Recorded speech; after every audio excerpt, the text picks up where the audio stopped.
Members, good afternoon. This is the appointed time, and we have a quorum. So I call this meeting to order. This is a meeting of the panel on environmental affairs. Items for discussion or information papers issued since the last meeting. One paper has been received. Please refer to the agenda for details, and then items for discussion at the next meeting. The next regular meeting of the panel is scheduled for the 16th of December, a Monday, at 4:30 p.m. The administration has proposed to discuss two items. First, green transformation roadmap of public buses and taxis, and two, construction of annex block at Hong Kong Observatory headquarters. Jim Sa-Choi, we were supposed to discuss this item today, but it will be discussed next time. About green transformation roadmap of public houses, public buses and taxis, I recommend holding a joint meeting with the transport panel, and this joint meeting will take place between 4:30 p.m. and 5:45 p.m. That would be around 75 minutes, and the regular meeting will be held right afterwards, and that's starting from 5:45 p.m. to discuss the Hong Kong Observatory's plan. Right, if there is no objection, we move on to the next item, and that is item 3, West Kowloon and Tsuen Village Sewerage. We're joined by Ms. Diane Wong, Undersecretary for Environment and Ecology, Mr. Fong Kin Wah, Deputy Director of Environmental Protection, as Mr. Raymond Lee, Assistant Director, Sewerage Services, Drainage Services Department, Ms. Catherine Cole, Acting Assistant Director of EPD, as well as Mr. Terence Chair, Chief Engineer of DSD. I'll give the floor to Undersecretary Ms. Diane Wong. Thank you, Chairman. Thank you, members. We'd like to seek members' views on the government's proposal to upgrade part of 4391DS to Category A to take forward the provision of public sewage system for parts of unsewered areas in West Kowloon and Tsuen Wan area. Now, over the years, the government has been actively taking forward the construction of sewers to improve public environmental hygiene and improve the quality of the water in the streams and water courses nearby. We want to expand the sewage system to cope with the additional population and development needs. We'd also like to improve the rural environment by improving the sewers system there. We want to capture the source of pollutants so that we can prevent them from being discharged into Victoria Harbour, thereby addressing the issue of water pollution and odour. We'd also like to repair aging sewers. So in line with the 4 strategies, starting from the 1990s, we have been taking forward the relevant plan in order to improve the environment in rural areas and improve the quality of water. Now, at the moment, the scheme covers 587 villages. 282 villages have had their sewer systems upgraded, and there are also 44 projects in progress. Should the scheme run smooth, we will apply with the FC in the first quarter of next year, $198.7 million for the construction of the sewers. It will be completed in a few years, and it will serve a population of 3,600. We will be able to reduce the discharge of pollutants into the nearby environment in order to improve the water quality of coastal waters at Tsuen Wan and West Kowloon. I'll give the floor to my colleagues from the Drainage Services Department to give you more details about this paper. Thank you, Chairman, members. I'd like to brief members on this drainage project in relation to 4391DS, that is the provision of sewage system in West Kowloon and Tsuen Wan. In San Tsuen Wo Yi Hub, Shang Kwai Chung as in Tsuen as well as Changhang in West Kowloon. These areas are not covered by a public sewage system. As mentioned by the Undersecretary just now, by providing the public sewage system, we can reduce the amount of pollutants discharged into the nearby stream courses or drains in the vicinity, including Tsuen and West Kowloon.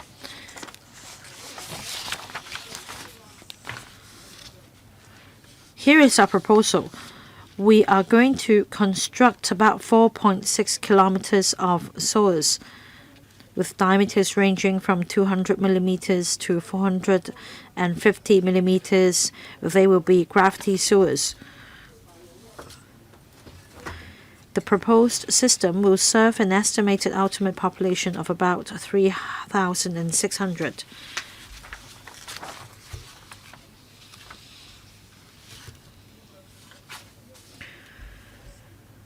This plan shows the 4 locations in question. Starting from the left, in Sanchun, it is near Shek Wai Kok Estate. For Wo Yihap and Shan Kwai Chung, these 2 areas are close to Lei Mok Shu Estate.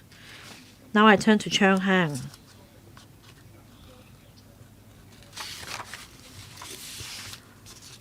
Villages at these 4 locations rely on individual or simple on-site facilities for the treatment of sewage. So after we carry out the construction of sewers and the ancillary works, sewers will be diverted and transported to the Stonecutters Island sewage treatment works for treatment prior to discharge.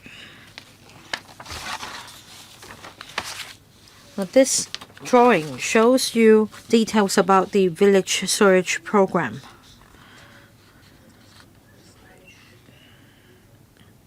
The purpose of the program is to improve the environmental hygiene of the village houses not served by any public sewers and to reduce the discharge of pollutants into nearby streams and drains. Public sewers will be extended to the private lot boundaries of village houses so that the sewage can be discharged through the private sewers of village houses to the public sewers.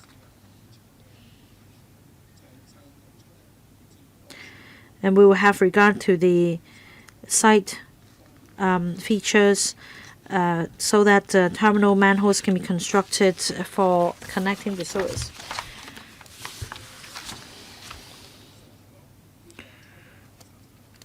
We've completed the preliminary environmental review in relation to this project. The PER concluded that the proposed works will not cause long-term adverse environmental impacts. There is likewise no impact on the heritage or other plans in the vicinity.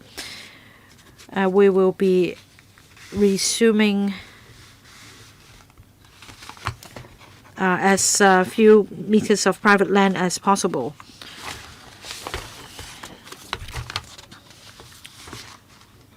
On public consultation, we have consulted the relevant committees of the district councils, namely Tsuen, Kwai Tsing, and Sham Shui Po.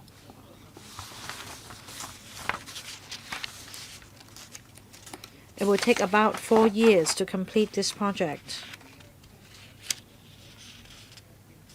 The estimated cost is $190 million.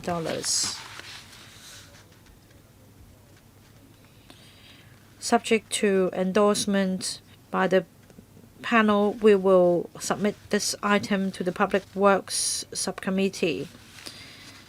And then we will be seeking funding approval from the Finance Committee in the first quarter of next year.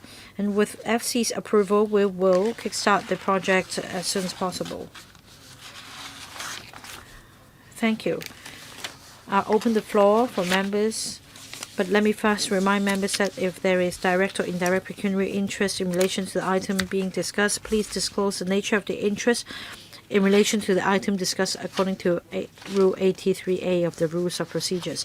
Please also note the voting requirement in Rule 84 where direct pecuniary interests are involved. Let me read out the names of members: Dr. Loy Kwok, Mr. Stephen Ho, Ms. Chen Yut Ming, Mr. Chen Siu Hong, Deputy Chair, Mr. Kwok Wai Keung, and Mr. Chu Kok Keung. 4 minutes. We start with Dr. Loy Kwok. Thank you, Chairman. I speak in support of the government's proposal to provide public sewage system for West Kowloon and Tsuen.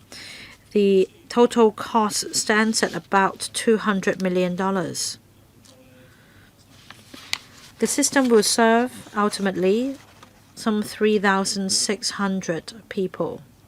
Hong Kong is a metropolis. In theory, we should make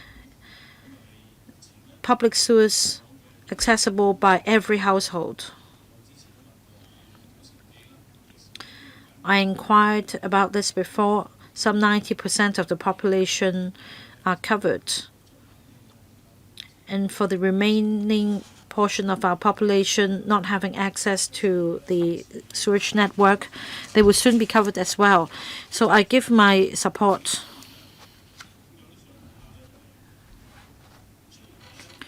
I have a question. Usually, sewers are not pressurized. They are gravity sewers, but we want to avoid leakage as much as possible. Sewers, unlike water pipes, are not prone to bursting. Still, there should be some kind of monitoring, because leakage would mean pollution. It's not just about flooding, as in the case of the leakage of water pipes. So my question is whether there is any monitoring. DST, please. Thank you, Dr. Low, for the questions. These are gravity sewers. As Dr. Low said, the sewers are not pressurized. We have new technologies that can help detect leakage. For example, we have been using CCTVs. We also have robots. This year, the DST won an award at Geneva. It's a robot that can access parts of sewers that are usually hard to reach for the purpose of detection. Right, no follow-up question. Next, Mr. Stephen Ho. Thank you. We welcome the SAR government's efforts in providing sewage system for rural areas. It is very important. If my memory serves me right, in another public works project, the government explained their work to us in relation to Tsuen. The government also referred to some developments in drainage or sewage projects in Tsuen. We welcome these plans, but the government should pay attention to the details.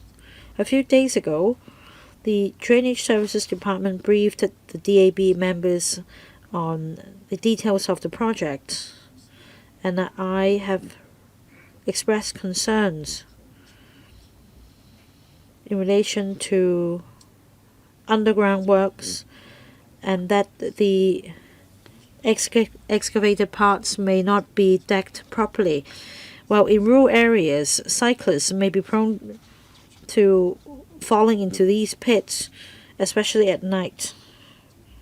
You should give us more information, and you should join hands with the works contractors to prevent accidents from happening.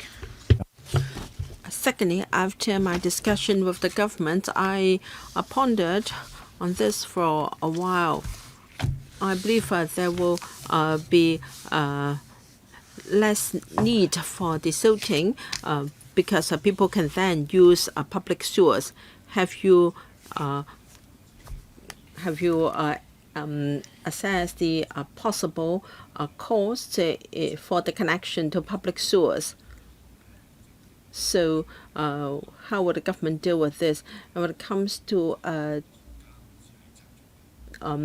desilting, I think there is less business, and therefore the cost is much higher. It used to be $500 per occasion, but now it may be as high as $2,000. So the wholesale sewage suction service is becoming more and more expensive. So it is of course good that people can have connection to public sewers, but in my place, Tsuen, there are still people using sewage suction services, and if they need to put up with this for another 1-2 decades, that is quite regrettable. So when can you cover the remaining last few percentages of households so that they don't need to put up with sewage suction anymore? First, to minimize the impact on residents. Second, from start to completion of work, the interim measures to be put in place to ensure that sewage suction services will not be affected. The Drainage Services Department can supplement later. We're doing our utmost to minimize the impact on residents, and we do have contractual terms for the contractor. During the works, we will ensure that villagers can pass through, or there can be repaving of dug-up areas when works are not in progress. And there is also a hotline. Perhaps the DSD can take the second question. Yes. Thank you, Mr. Ho, for your questions. Mr. Ho asked whether there will be inconvenience caused to the villagers. We have to carry out works at water channels. So nighttime we'll have to cover the trenches first. Every time after the trenches are covered up, we will have someone to patrol the area to see that it is properly done. And when we have works in the village, we will have a liaison group. Village representatives and residents or villagers will have telephone hotlines, and if they see anything not proper, they can call the numbers around the clock. And of course, it is the duty of the contractor, and we will also step up patrol. Now, I have to say that while the liaison groups are not really entirely useless, I have to tell you that there are isolated cases where there were slips and falls and people did not inform you. So I hope you can check the design of the paving boards, and you should also carry out some stress tests to ensure that there won't be any accidents. Yes, please do design the works properly. Ms. Chen Yue-ming, I fully support the scheme. I have always asked for expedition of the building of sewerage. Tsuen is now a new town. It used to be a new town, but now it is already part of our urban areas. They are served by red taxis. Unfortunately, some village houses still have septic tanks, to the surprise of many one in Hong Kong. I hope the project can be completed as soon as possible so that we can say goodbye to septic tanks in Tsuen. There are some villages in Tsuen not connected to public sewers. I'd like to know the number. After the works, I'd like to know whether there will still be villages waiting for public sewerage to be covered. I'd like to know, when does the administration expect that all villages can be covered? According to the paper, works will be carried out progressively in 4 years. I'd like to know when we can expect the sewerage system to be commissioned. Yes, the DST will take that question about the completion time. Tsuen is under the village sewerage scheme. There are about 40 villages. We have already covered 21 villages. Among them, 12 have already got the sewerage covered, and 2 have works in progress. This time, we're going to cover 3 areas. The other 4 areas are being planned, and we will complete the preparation work, and we will come to seek funding in due course for works to start. There are still 19, because of 40 minus 21 will give you 19. The administration has done dry weather interceptors to intercept the sewage. The remaining 19 villages will, depending on the density of the villages and also cost effectiveness, be considered. Any follow-up? DSD. As mentioned in the PowerPoint presentation, if everything goes smoothly, we expect works to start in the first quarter of 2025 for completion within 4 years. For villages that are smaller, they will take less than 4 years. The largest village is Upper Kwai Chung Village. The area is rather big, and we expect to lay 2 kilometers long of sewers. So for their village, it will take a bit longer. Mr. Chen Xiu-hong. It's good that we have public sewers to improve the environmental hygiene and also water quality of the coastal waters of Tsuen. I support this item. In fact, in Kowloon West and Tsuen, they are already part of our new town area. They are part of our urban areas, and we should not allow public or septic tanks to exist. So you have my support in principle for the item. Of course, we can scrutinize some of the details later at PWSC, but we're talking about close to $200 million of works money. If you divide it by 3,000, then the cost per capita is $56,000. The coming PWSC meeting will cover a few storage systems covering cyclone, and I will look at the cost effectiveness of those works too. I expect more figures. The Undersecretary told us that there are over 500 villages, and a lot of them have been completed, and 40 of them are in progress. I'd like to know the priorities. I'm sure works are easier in some and harder in others. Can you give us some figures? In the coming 3 to 5 years, what will be the villages covered in your public sewerage projects, so that the PWSC can have the information before the next meeting?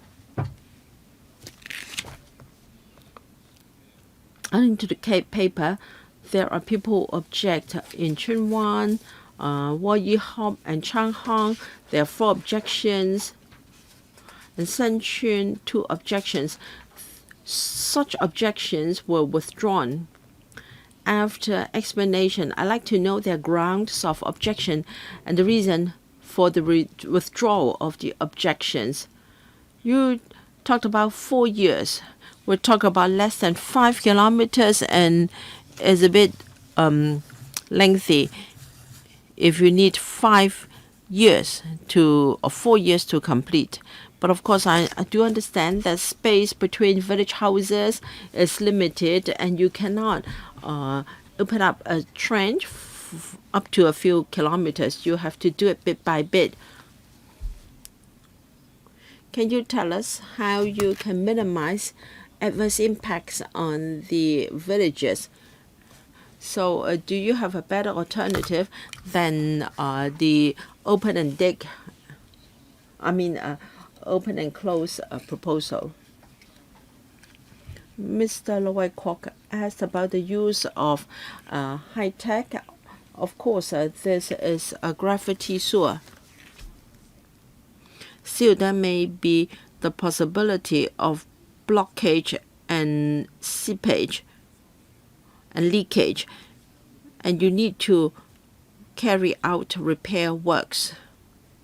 Will you introduce septic or manholes at certain locations? Will you install sensors to help you to overcome these issues? Thank you. Undersecretary. I'll take the third question, and for the fourth and fifth question, with regard to the works time, we have prepared some PowerPoint slides to show you the reason why, and then the question on the deployment of technology will be covered as well. We understand members' concern about their project cost. 3,600 villagers will benefit from the scheme, but we do have to understand the benefits on water quality and environmental hygiene. We're going to have gravity sewers. The cost per meter, we use the construction of a gravity sewer plus the ancillary works to come up with the cost per meter is about $29,000 per meter. That is already the 2024 September prices. In the past few years, similar projects involving gravity sewers, the cost of range was $27,000 to $43,300. So, in fact, our cost here is on the low side of the range. There are 587 villages under the scheme. 282 have the sewers completed, and 44 now is still in progress. Take this as an example. Years of planning is required. We have to conduct a site investigation, follow up on land ownership. So these villages are in different stages of planning when it comes to public sewers. We also have to consider government resources. Our financial situation is tight. We have to secure funding for the works, and if we have money, we will follow up as appropriate and progressively. With regard to objections, it's true that on the 8th of July 2022, the project was gazetted. We received about 6 objections. Some were withdrawn automatically. Some were withdrawn after revision to the plan in 2023. The 10th of February, we regazetted the project, and after that, all the objections were withdrawn. After the revision, there was no further objection. I will defer to the DSD. Please be brief. Okay. Construction period.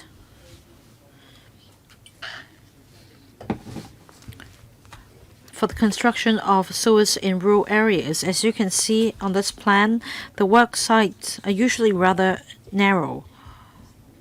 Instead of using machinery, we may need to conduct excavation manually. There are also other public utilities underground in these areas. That means we need to work out a plan with other public utility companies for realignment, for example, and that takes time. We estimate that 4 years will be necessary, taking into account the factors I mentioned together with inclement weather, and this estimation is based on our experience as well. Next, Mr. Kwok Wai Kang. Thank you, Chair.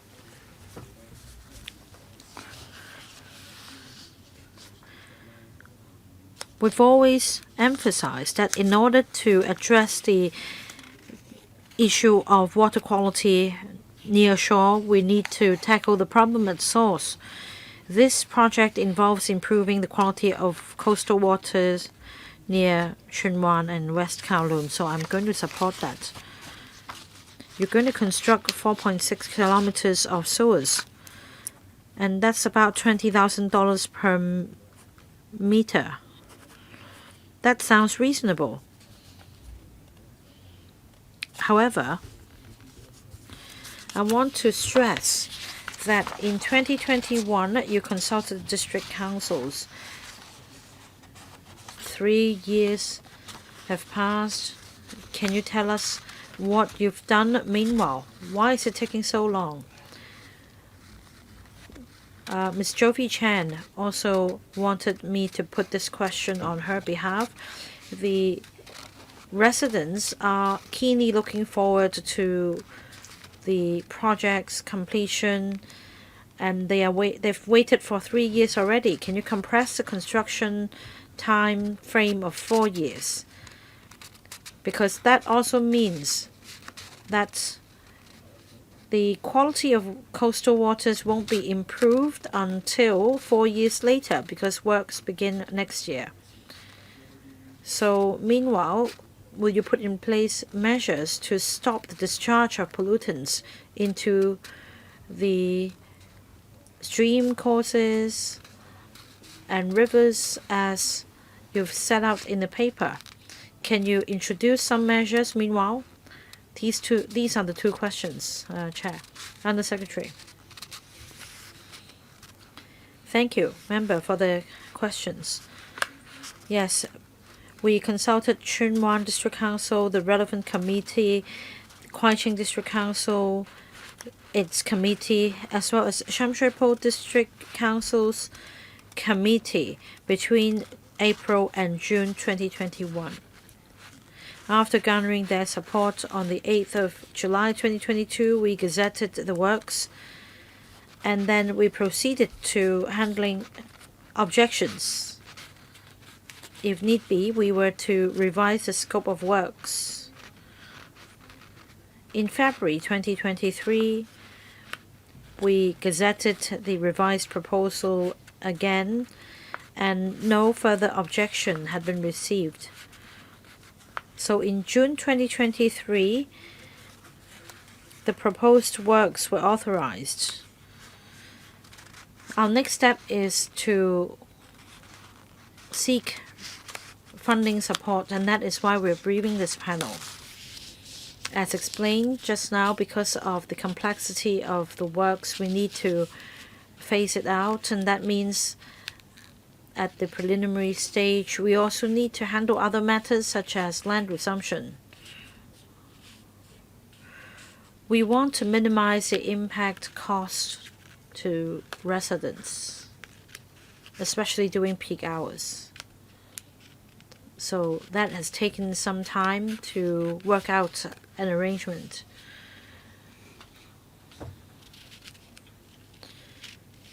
In fact, earlier, we've made a lot of effort in improving the water quality near the coastal areas of Tsuen.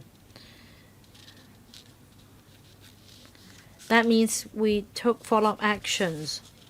According to the policy address, we're able to reduce odor along these shorelines by 80%. And that far exceeds the KPIs laid down in the policy area address, which is 50%. Next, Mr. Chu Kwok. Will the government speed up its work in constructing sewers in North District and Yuen Long, riding on Northern Metropolis development? And will you take the approach so that road works and sewage works can be carried out at the same time to promote rural development? I'd like to turn to a new issue, since a lot of grounds have been covered by other members.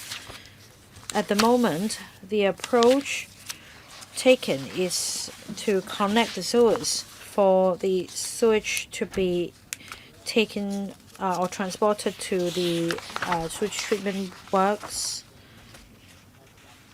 But then the sewers so constructed are quite long.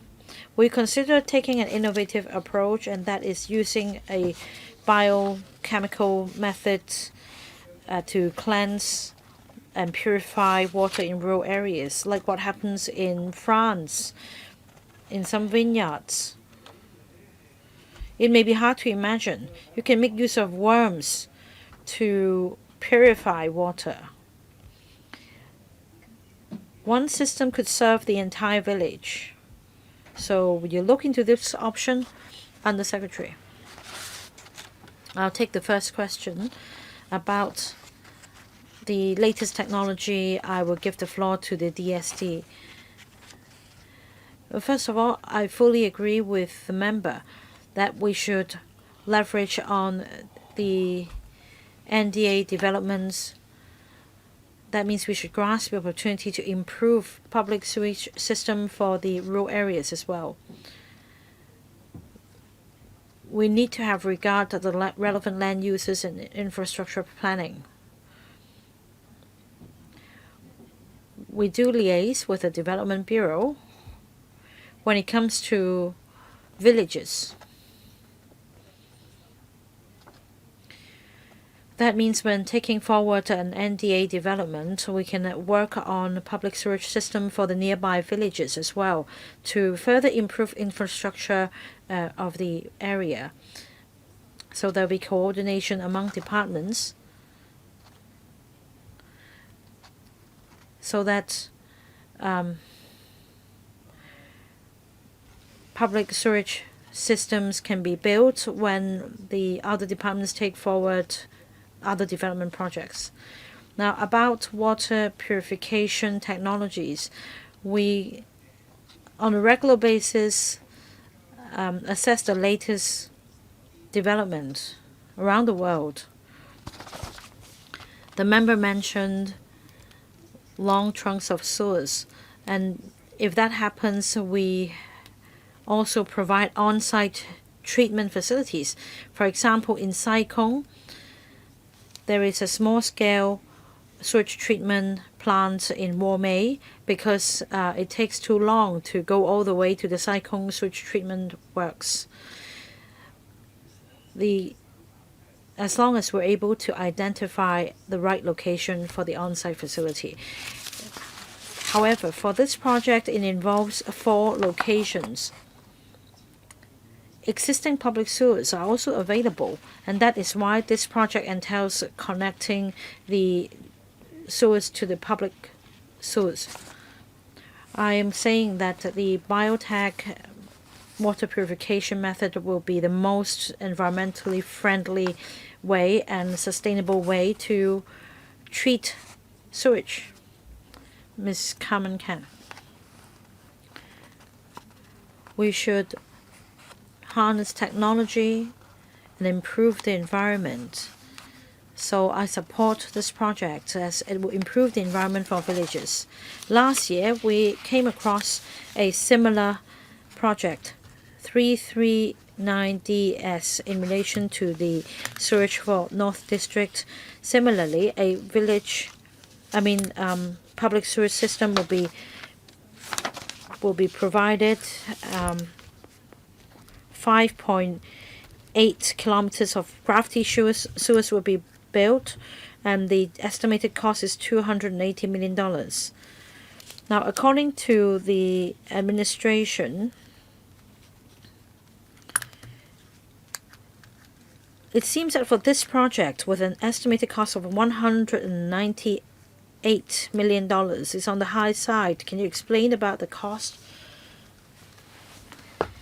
I also agree that 4 years seems a long time in improving the environment for residents. DST, anything to supplement in relation to the North District project? Thank you, Chair. Ms. Khan provided information. Well, we have compared this project with the one in North District. When the item is submitted to the Public Works Subcommittee, we'll provide more information.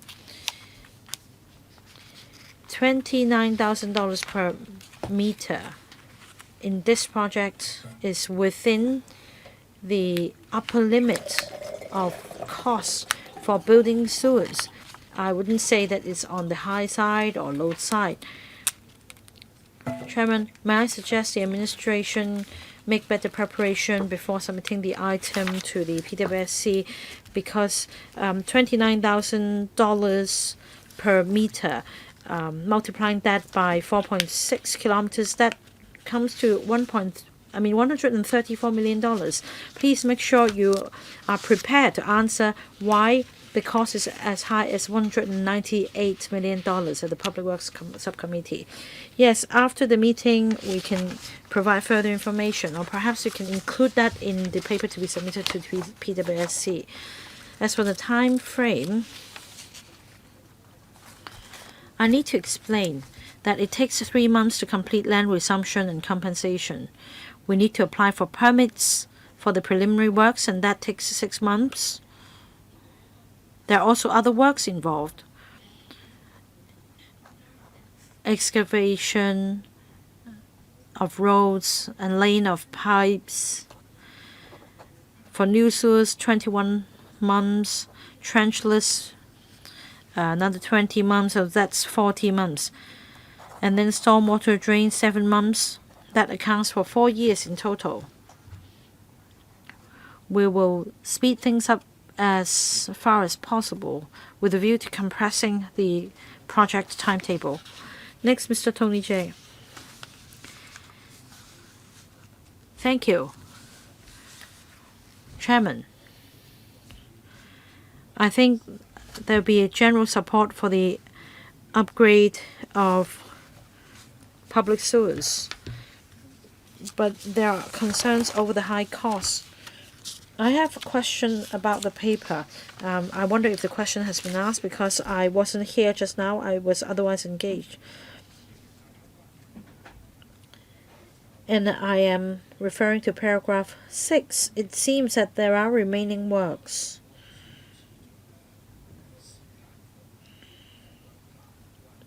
I'd like to have more information about the timetable for the remaining works. I believe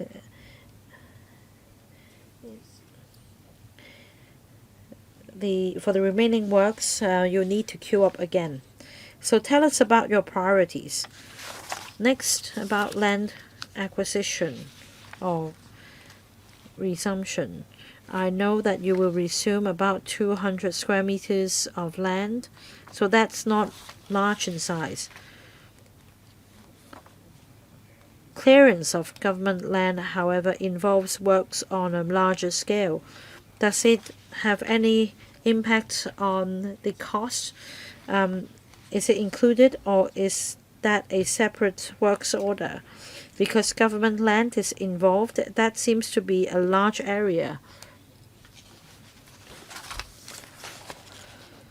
So is it the case that for the construction of 4.6 kilometers of sewers, it will be mostly happening on government land? Can you explain about the clearance of government land? DST can supplement on a clearance of government land. In fact, we have minimized private land resumption as much as possible. So we talk about 280 square meters at most. But then we have to clear some government land for implementing the works. DST can supplement later. As explained in paragraph 6 of the paper, we will seek funding for the remaining works, but depending on the state of readiness of the remaining works, and government finances is tight as well. So we can only secure resources and submit a funding proposal when the time is ripe. Can DST please tell us how you set the priorities? Of course, we want the sewers to be constructed as soon as possible. Under Secretary, we have a number of factors. First, the benefits to the environment in carrying out the project. And secondly, we look at the population density of the villages concerned, as well as the wish of the villages, because some villages would rather not have those public sewers. We also have to consider the feasibility of the project, cost effectiveness, and available resources. With a basket of factors, and we will make appropriate plans to cover the remaining villages. Has a question been answered? Yes. For those villages affected, of course, they want to be included as soon as possible. And so they now know that even legislators do not know when the remaining works will be carried out. Only the government knows. And what about the amount of government land to be cleared? The member referred to paragraph 16 and the amount of government land to be cleared. We talk about alleys in villages. We may take up space in these alleys, and sometimes we have trenchless excavation, and we need works space. We need holes or wells for such devices. What about the amount of money required? Is it already covered in your works budget? Yes. For instance, we have to clear land, something above ground, and the project costs already include resources for that. All right, I'm the last for this item to ask questions. You have already been carrying out village sewerage works in many villages. I think it is a good policy. When I visit villages, sometimes I can smell some odor. Before the sewerage is completed, sewage is discharged into just the water courses, giving out odor. Now understand that your public sewer will only reach the terminal manhole, and the connection has to be done by the villages. But I know that you have got subsidy schemes to assist people who need some financial support. In villages, there are some very old houses without a toilet. They may be using a public toilet, and their daily sewage is just discharged into the watercourse or a drain. They may not be willing to link up to terminal manholes. I'd like to know whether you will offer assistance to such village houses. Thank you. Yes, it's true. After we have completed the public sewers, some village houses will pay for the connection from their house to the public sewer or to the terminal manhole, and we're talking about a few $1,000s or up to a few tens of $1,000s. For villages with financial need, we do have a subsidy scheme for them to apply for. Village heads will keep in touch with villagers. Money is one thing. The way of connection is also another. The village heads will provide advice to ensure that things can be done to improve the treatment of sewage there. A question for the DSD. The very old village houses, they don't even have a toilet. What will happen to these houses? The situation may differ from houses to houses. For those without a toilet, then sewage may be discharged. Sewage from doing dishes, from laundry, etc. We will try to intercept such sewage as far as possible. In cases where there are too many old houses, we will construct small-scale interceptors to intercept the sewage. Some may have the incentive to link up with your terminal manhole so they don't have to build a septic tank. But for houses using public toilets only, they may not have the incentive to spend money in order to be connected to your terminal manholes. In these cases, you won't be able to improve the environment. It's just for your information. Mr. Stephen Ho, you want to ask questions for the second time? Mr. Stephen Ho, please switch on the microphone for Mr. Stephen Ho. I hope the administration can give me written replies to questions not yet answered.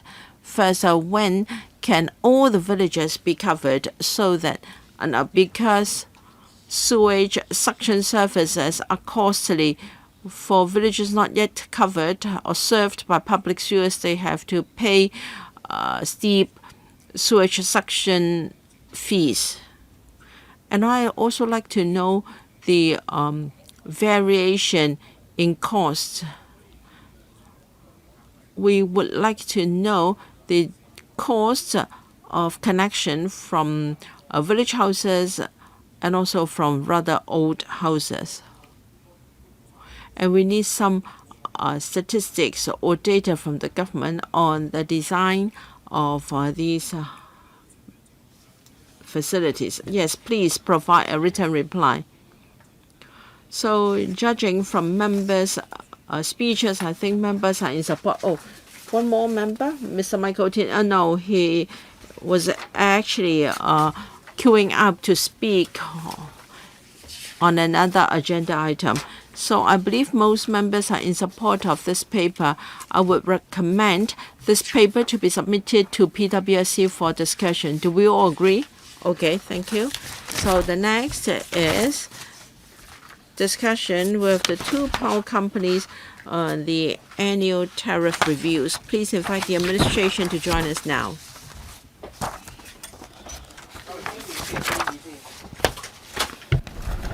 We have a long attendance list for this item. We have Mr. Tia Chin-hua, Secretary for Environment and Ecology, Ms. Polly Kwok, Deputy Secretary for the Bureau, Ms. Lisa Chen, PAS from the Bureau, Mr. Francis Cheng, Managing Director, as well as representatives from the same company and also the China Light Power Company. Ms. Mimi Young, General Manager from the Hongkong Electric Company. Mr. Joseph Law, Managing Director from CLP Power Hong Kong Limited, and Ms. Queen Zhong, Chief Corporate Development Officer from CLP. All right. Secretary, perhaps I should give you the floor to introduce the paper to us because quite a lot of members already pressed the request to speak button. Thank you. And good afternoon, Chair. The policy of the government in power supply is ensure that people have access to a reliable and secure and affordable power supply. So we have the scheme of control to gatekeep very strictly the investment input of the power companies and to ensure that their investment as well as operating costs is kept at the minimum level to achieve these objectives. We're here to present to members the outcome of our annual tariff review. But we do not just do it this year. Last year, when we scrutinized the 5-year development plan of the two power companies from 2024 to 2028, we were already gatekeeping the situation very strictly. We look at the necessity, the timeliness, and of their development plans and whether they are reasonable. We only approve capital items that are absolutely needed for the supply of power in Hong Kong before they will be recommended to the Executive Council for approval. So we have already got a very tight control over their development project. In the end of tariff review, the government continues to scrutinize the fare hike proposals of the two power companies rigorously. This year, we look at the estimated sale, and that directly impacts on the fares, and we also checked whether the estimates are reasonable. Our goal is to suppress the fare hike as much as we can. Having negotiated with the two power companies, they've agreed that in terms of the net tariff rate next year, the fare increase will be less than 1%. As for the basic tariff in 2025,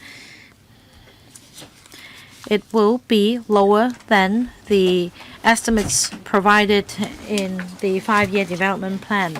The two power companies will continue to make use of the Community Energy Saving Fund to provide subsidies so as to cushion the impacts of the fare hike on the underprivileged. We also strive to reduce the public's expenses on paying for electricity, and that means a two-pronged approach. We encourage energy saving and enhance energy efficiency. For example, under the mandatory energy labeling scheme, we require some electric appliances in Hong Kong to be provided with a label for customers to make informed choices. We're also going to amend the relevant legislation so that buildings will be required to make public the energy audit reports to further encourage buildings to enhance the energy efficiency and reduce energy consumption. In the long run, in order to stabilize fares and for us to achieve net zero power generation by 2050, we will introduce a number of measures. For example, there will be collaboration to promote the use of zero carbon energy, and that means adjusting the fuel mix. I will now invite the two power companies to brief members on the outcome of the annual tariff review. Who would like to speak first? Joseph?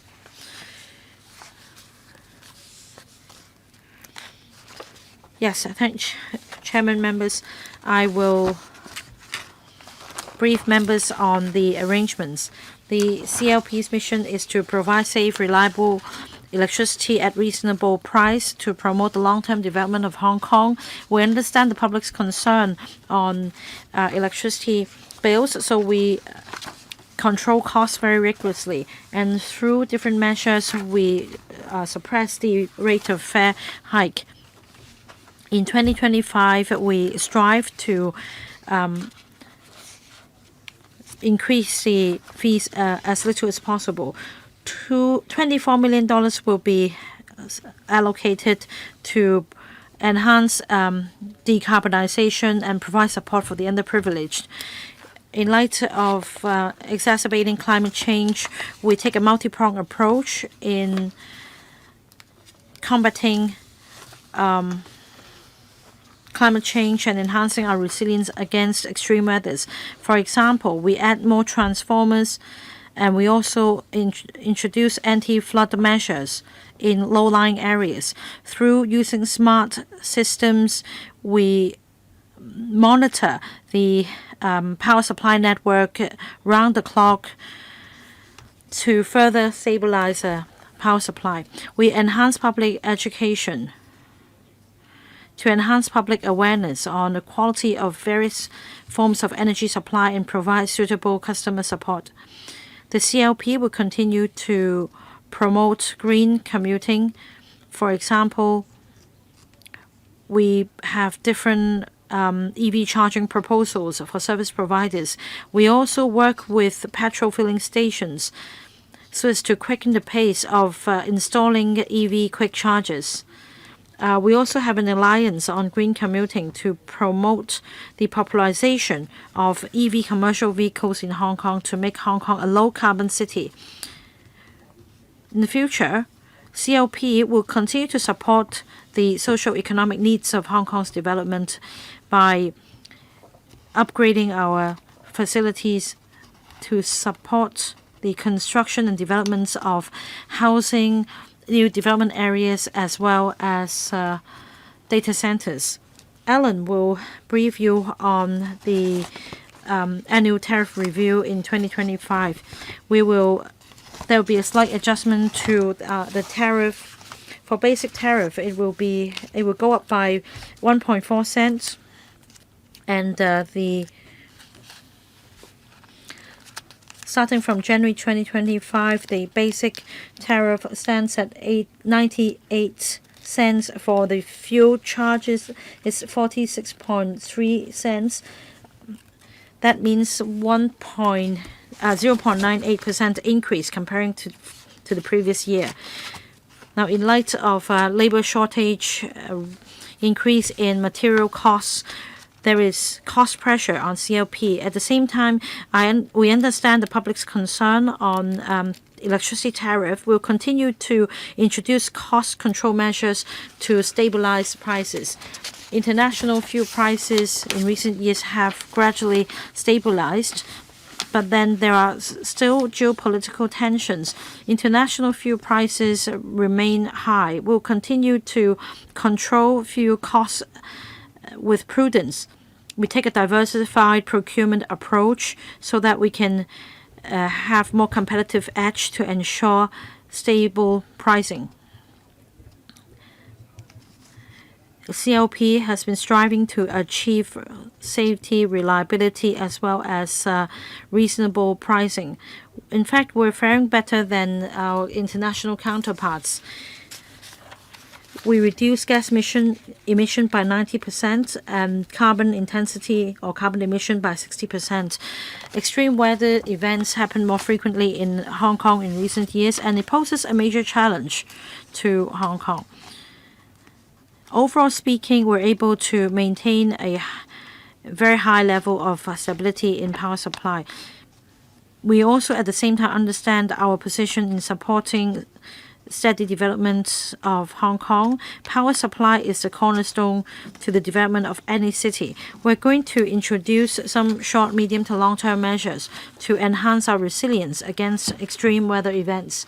The CLP strongly supports the government's policy directions and future development needs. With the commissioning of different NDA projects and infrastructure projects, there'll be a higher demand for power.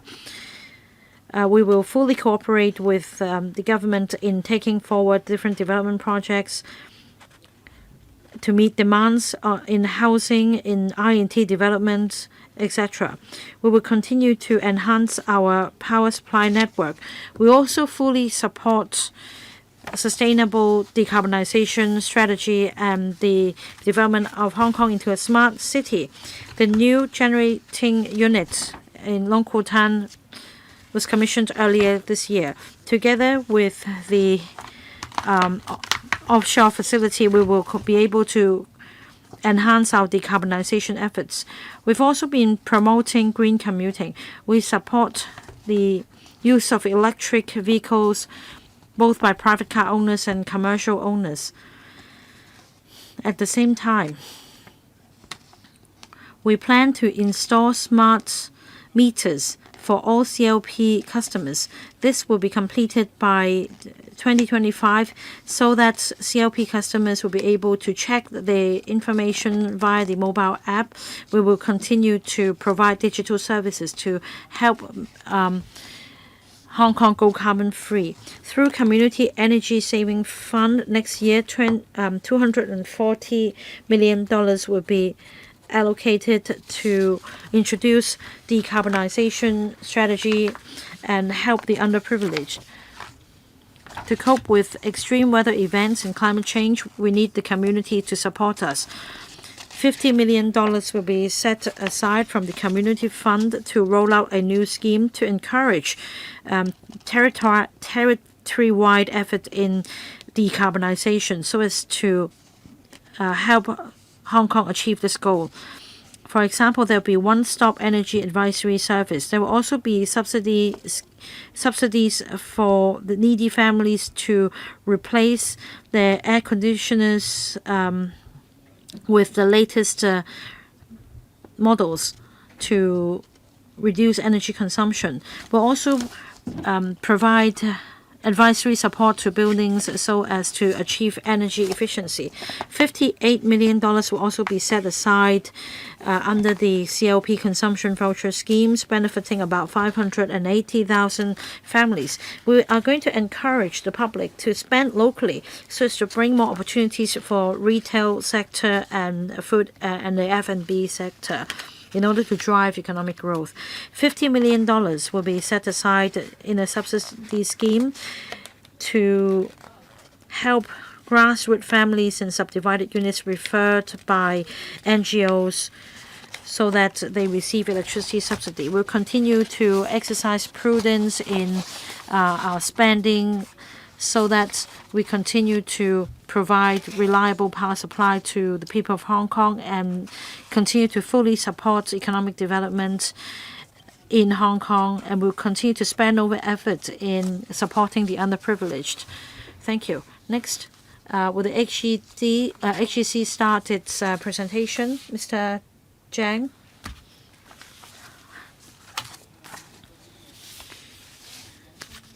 Chairman, members, the Hong Kong Electric just rolled out the latest 5-year development plan.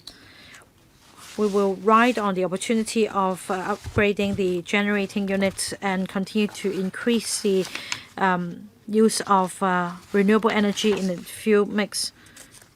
It now stands at 70%. Our target is that in 10 years' time, we will cease using coal-fired plants. With more frequent occurrence of extreme weather events, we need to enhance our infrastructure to ensure stable and reliable supply to our customers even in extreme weather. We need to revamp and replace old generating units. And this is pressure on our operating costs. This means fare hike. Starting from next year, for basic tariff, it will go up by 3.4 cents. As for standard fuel charges, because of stabilizing fuel prices, the fuel charges will come down by 1.9 cents. Now, taking these two into account, for the net tariff, starting from January 2025, it will stand at 167 cents per kilowatt hour, and that's 0.9% increase from comparing to the rate in 2024. 80% of HEC customers and 50% of non-domestic customers will see a fare hike of not more than $10, discounting government subsidies. Apart from enhancing energy efficiency, we continue to help the needy groups in Hong Kong. For example, we disburse cash vouchers to them. We also provide subsidies to subdivided unit tenants. And the total expenditure for these initiatives stand at $75 million. International fuel prices have come down recently, but the continuous geopolitical tensions continue to pose uncertainty to the fuel prices. We will continue to control our fuel costs through different strategies. I'll now give the floor to my colleague to give you more details. Mr. Ho. Chairman, members. Let me report on the outcome of the annual tariff review for 2025. Next year, the net tariff rate will stand at 167 cents, up by 0.9%. We'll continue to provide reliable and safe supply of power, and that means we need to revamp old generating units. We need to continue to invest in capital expenditure. Next year, the tariff rate will stand at 122.9 cents. That's up by 3.4 cents. As for the fuel charges, that's down by 1.9 cents, standing at 44.1 cents. For natural gas prices, earlier there were fluctuations. Now prices have been stabilized and it's still on the high side. In the future, fluctuations are envisaged. Comparing to Singapore, Sydney, London, our fares are really competitive. We have been making an active effort in making greater use of natural gas in order to achieve zero carbon power generation. Comparing to the base year of 2005, emission has been cut by up to 90%. With the commissioning of the new unit L12, 70% of our fuel will be natural gas, and that's down by 40%.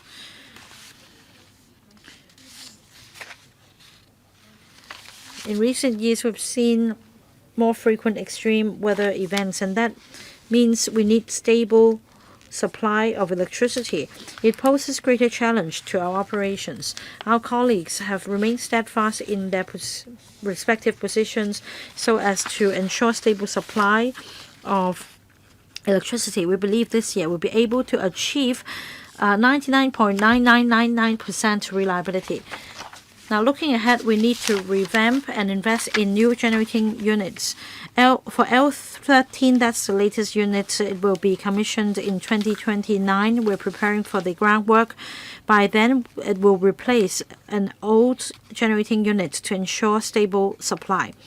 L13 uses natural gas as fuel. To ensure stability, we also need to replace old generating or coal-fired generating units. There are 4 of them, and the 3 new models can replace them to ensure greater stability. In order to ensure or promote energy management, we are going to install smart meters. Close to 80% of customers have now had their meters replaced by smart meters. By 2025, we expect that this project will be completed. By then, customers will be able to check the data. We've also done our utmost to enhance our ability to withstand extreme weather. We have new generators. The platform has been raised to a high level. We're able to withstand recent extreme weather incidents and to cope with possible flooding risks in the 21st century. And we've also added anti-flooding measures. And as for transmission facilities, we have adopted a number of measures to offset the possible risk associated with flooding. We'll continue to care for the community and promote smart green living. We are going to spend $75 million on power saving scheme, where will help residential properties and schools to promote the use of renewable energy. In the past few years, we have been operating a cash coupon scheme to cover disadvantaged families. This is going to continue in the next year. We'll also provide relief for households that need it, for elderly families, families with disabled persons, single parent families, and the unemployed. We waive the deposit and also the minimum charge for promotion of e-vehicles. We'll continue to help customers to implement the charging schemes. We will continue to promote education to ensure decarbonization or carbon neutral in Hong Kong. All in all, our tariff will grow by 0.9% next year.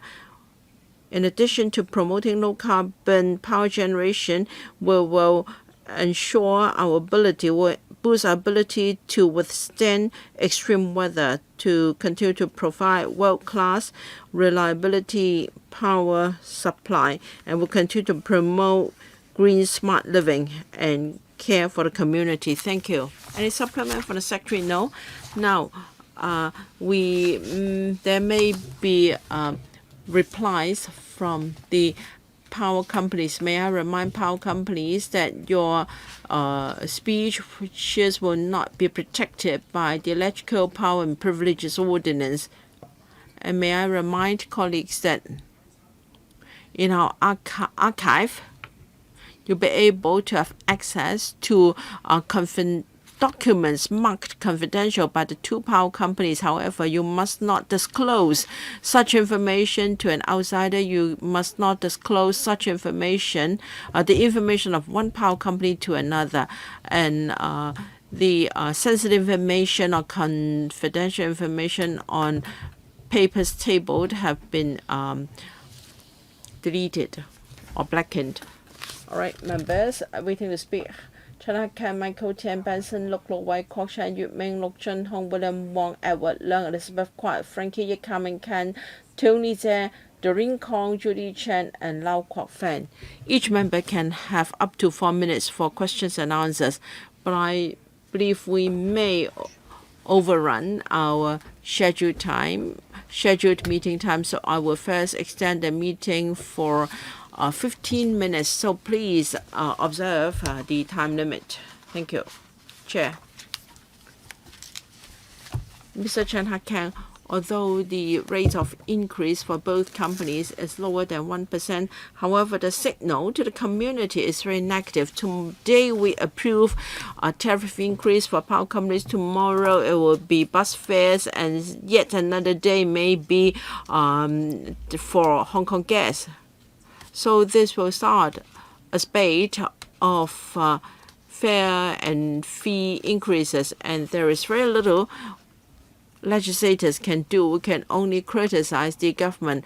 The real gatekeeper is Mr. Che Ching-hua, the Secretary for Environment and Ecology. Mr. Zhe has mentioned the term gatekeeping 3 times. I'd like to ask Mr. Zhe what measures he has adopted to lower the rate of increase as far as possible. Secondly, the only power generation method is nuclear, where we can really have cheap power supply. I'd like to know when we can import nuclear energy, because this will be the ultimate solution for ever escalating power tariffs. Mr. Tsuen, thank you. We'll work on a few fronts. First, we strictly control capital investment of the two power companies because that will have a direct impact on their return. Whenever new capital investment is proposed, we'll look at the necessity, the timing, and also whether the estimated cost is reasonable.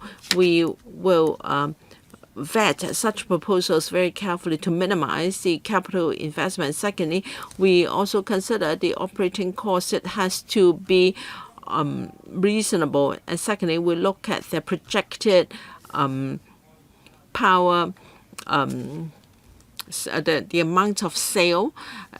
Usually, there is an impact on prices as well. So we have an independent audit. We have to ensure that the estimates are correct before we can accept the amount of generation. As for nuclear energy, we have a detailed plan as explained. We are discussing with the mainland. Hopefully, there can be increased supply of carbon neutral power supply to Hong Kong. By far, nuclear energy should be the cheapest.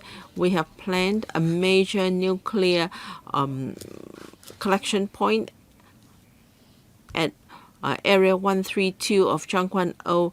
After reception, the power will be distributed to the two power companies. Hopefully, we can complete the plan very soon, and we will then can have increased supply of nuclear power. Any follow-up? No. Mr. Michael Tian, thank you. First, increase in power tariff. I have a few questions. First, on the basic tariff rate. The Bureau has to be responsible for that. And for fuel clause charge, I don't know what to say about that. For there was a 1.4% increase in 2024 for CLP, and for HEC 2.4%. That is double that of the increase of CLP. In the past 13 years, the average increase for CLP was 1.28%, Hong Kong E 2.32%. When the inflation, the average inflation during the period was 2.3%. That is to say, for many years, the increase in basic tariff rate for Hong Kong E was the same as inflation, and CLP did much better. It was only half of the amount of inflation. This is very commendable. If the two bus companies can do the same, then that is excellent. But then they are proposing very steep fare increases. So the basic tariff rate increase of HKE was double that of CLP. Now the government is developing the Northern Metropolis. It's going to house 2.8 million, 2.5 million people. Many of them are local people. Maybe they will be from Hong Kong Island. So there will be fewer and fewer users on Hong Kong Island. In the long run, there will be a bigger and bigger gap between the basic tariff rates of the two power companies. Now, Secretary, the artificial islands are a new project. Is going to have a population of 300 to 400,000. Will you consider allowing HKE to provide power supply to the artificial islands? Let me declare interest. I live on Hong Kong Island. I don't want to bear expensive power tariff. Now, by 2033, you're going to have the 3-hour plan. We visited Black Pillar yesterday. There was a flooding risk and also some units there. It appears that we can improve or mitigate the risk by adding more thunder rods and also adding anti-flooding measures. These are capital investments, and the cost will be transferred to consumers. I think it is natural that power companies should be penalized for blackout incidents. I once proposed that there should be a penalty of $10,000 regardless of the cause. Now I'm talking about a sudden voltage drop and when there is a problem. So you've only got 1 minute left. Secretary, what is your response? Control of the energy sector, and well, the government will have the ultimate interest of the community in mind as a consideration. The artificial islands will only be implemented after 2033. That will be a long time away, but still, we will have the best interest of the community in mind in making a decision. As regards a sudden drop in voltage, a voltage dip, well, that had happened in the past when, for instance, there was a thunderbolt. It appears that such incidents are getting more serious and frequent. Power companies should conduct a comprehensive review in terms of their operation. That cannot be tackled by just a simple penalty scheme. The EMSD has started a study. Hopefully, by the middle of next year, we can have a conclusion. Mr. Benson, look, now there are two concerns when it comes to the current review.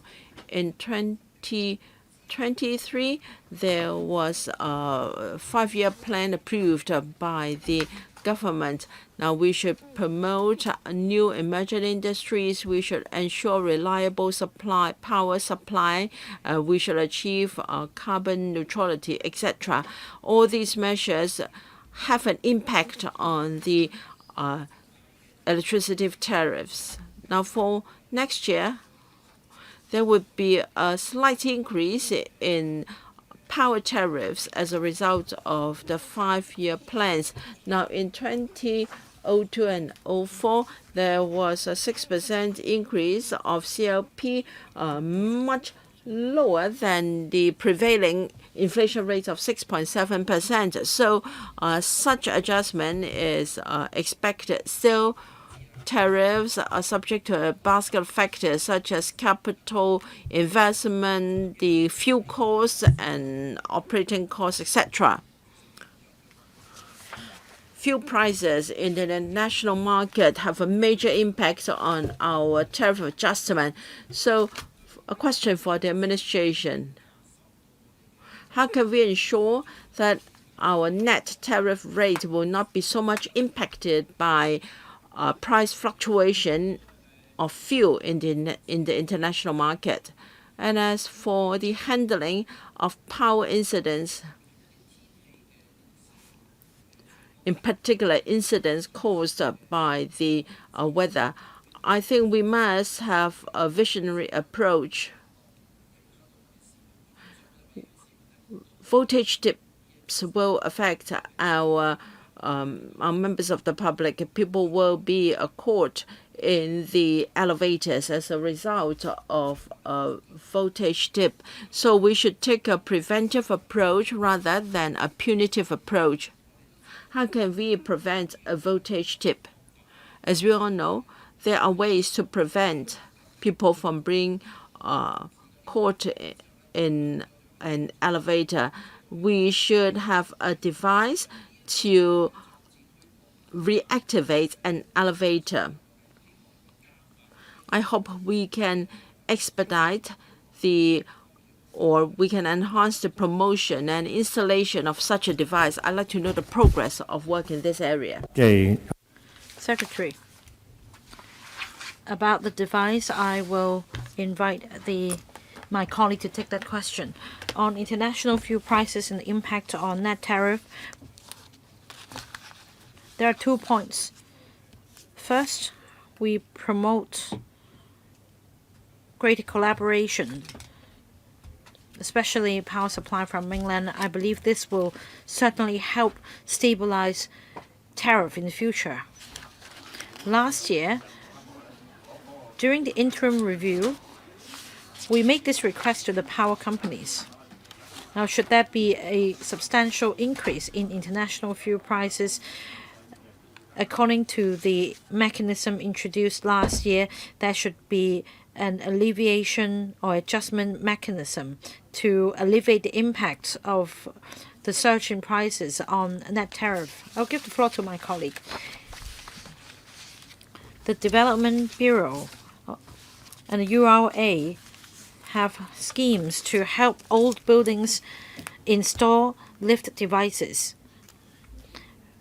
On lift modernization and other relevant projects,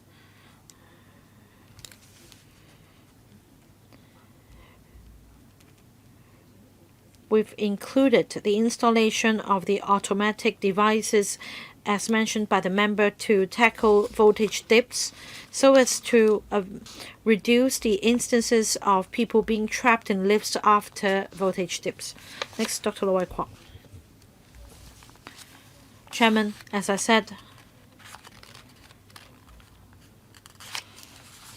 we need to always remember what we set out to do, and that is the 4 directions: safety, reliability, affordability, and environmental protection, as the Secretary mentioned.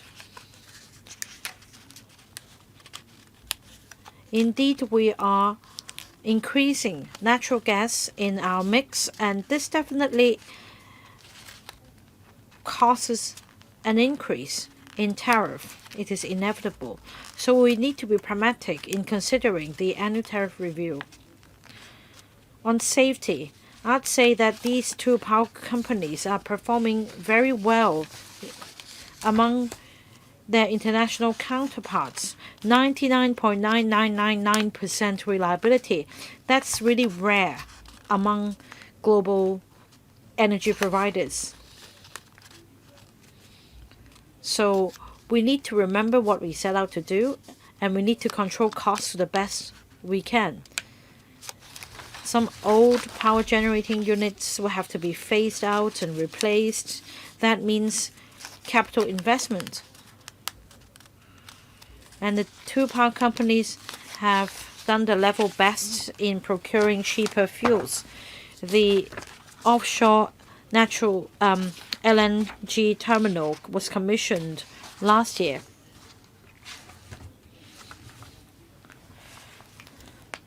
I don't think it's pragmatic or right to point fingers at them today after you showed appreciation for all these new facilities.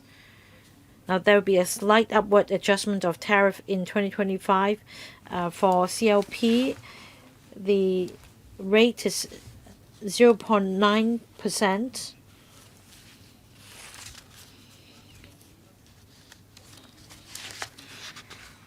I don't think the increase in tariff is unacceptable.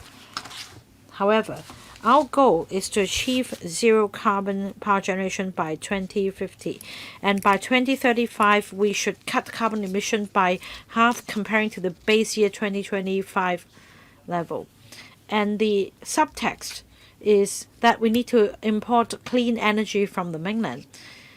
Now, Secretary already explained that, for example, in Tsuen, a site will be set aside to construct the relevant facility. But it's far from sufficient just to invest in this facility in Tsuen. It takes a mega plan to enhance connection. What about clean energy coming from across the boundary? You need to introduce a huge project to build a network.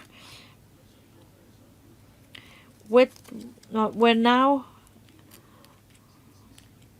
approaching 2025, and it's not really far away from your target year.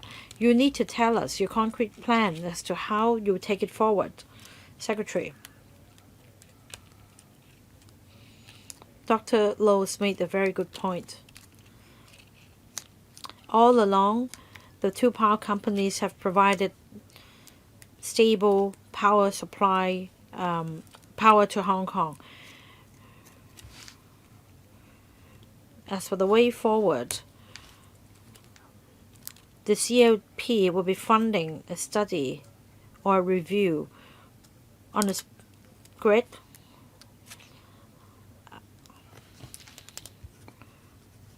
As for the project you mentioned, it will be completed by 2035. That's our target.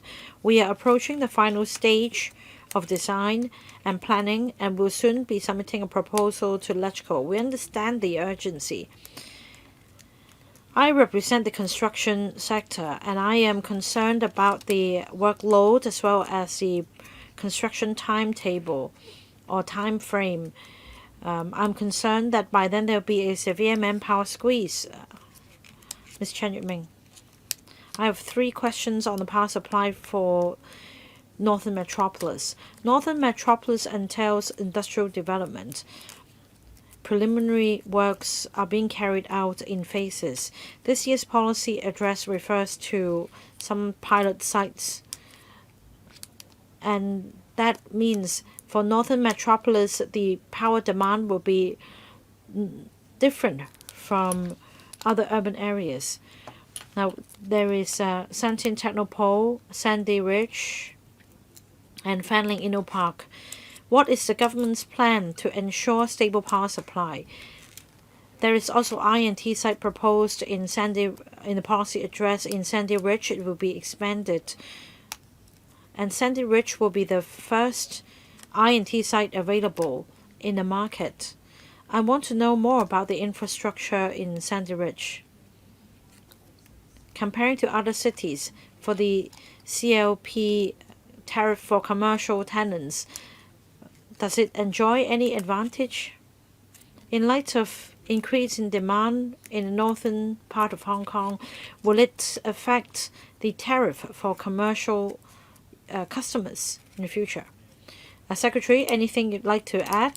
If not, I will give the floor to the two power companies. No. Then, all right, CLP representative. Thank you, member, for the questions.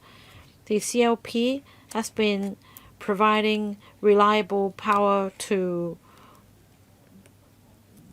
the northern part of Hong Kong. Our main grid could support the development of more northern metropolis. Now, there are sites reserved for I&T, for commercial purposes, and for housing. There are also sites set aside for data centers and the AI supercomputing center. We will have regard to the pace of development of various sites in extending our power network to meet the demand in these areas. The government has granted approval for CLP to provide clean and stable energy. Next, Mr. Michael Lok. Chairman,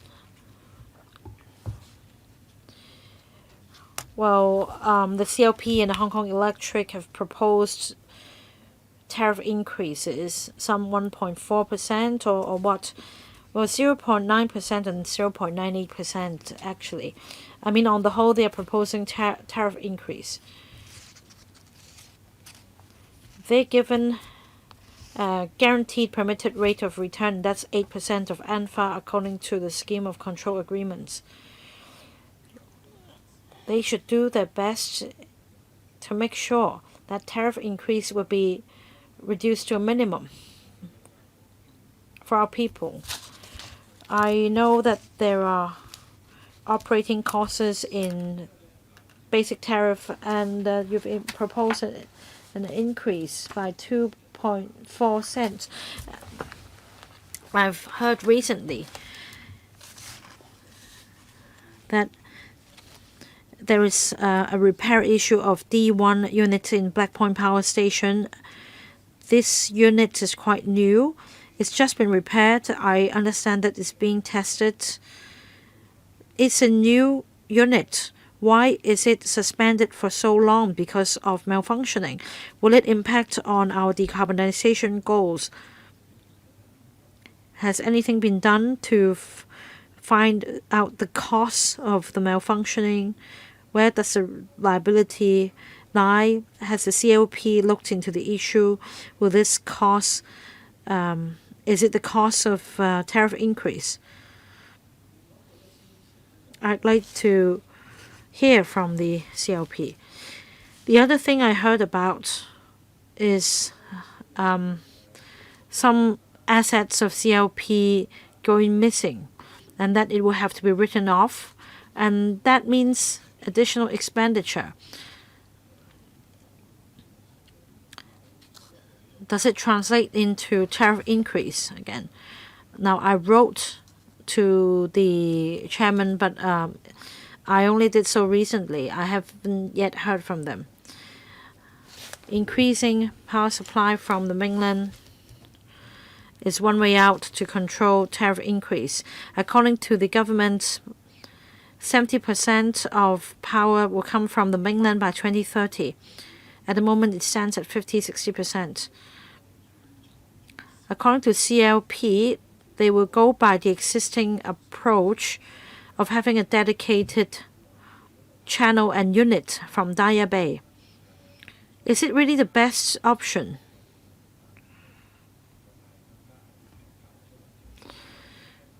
I'd like to hear from the administration whether this is the best option in ensuring zero carbon power supply. Yes, your letter is noted. Let's hear from the Secretary. Anything to add about Mr. Michael Look's letter?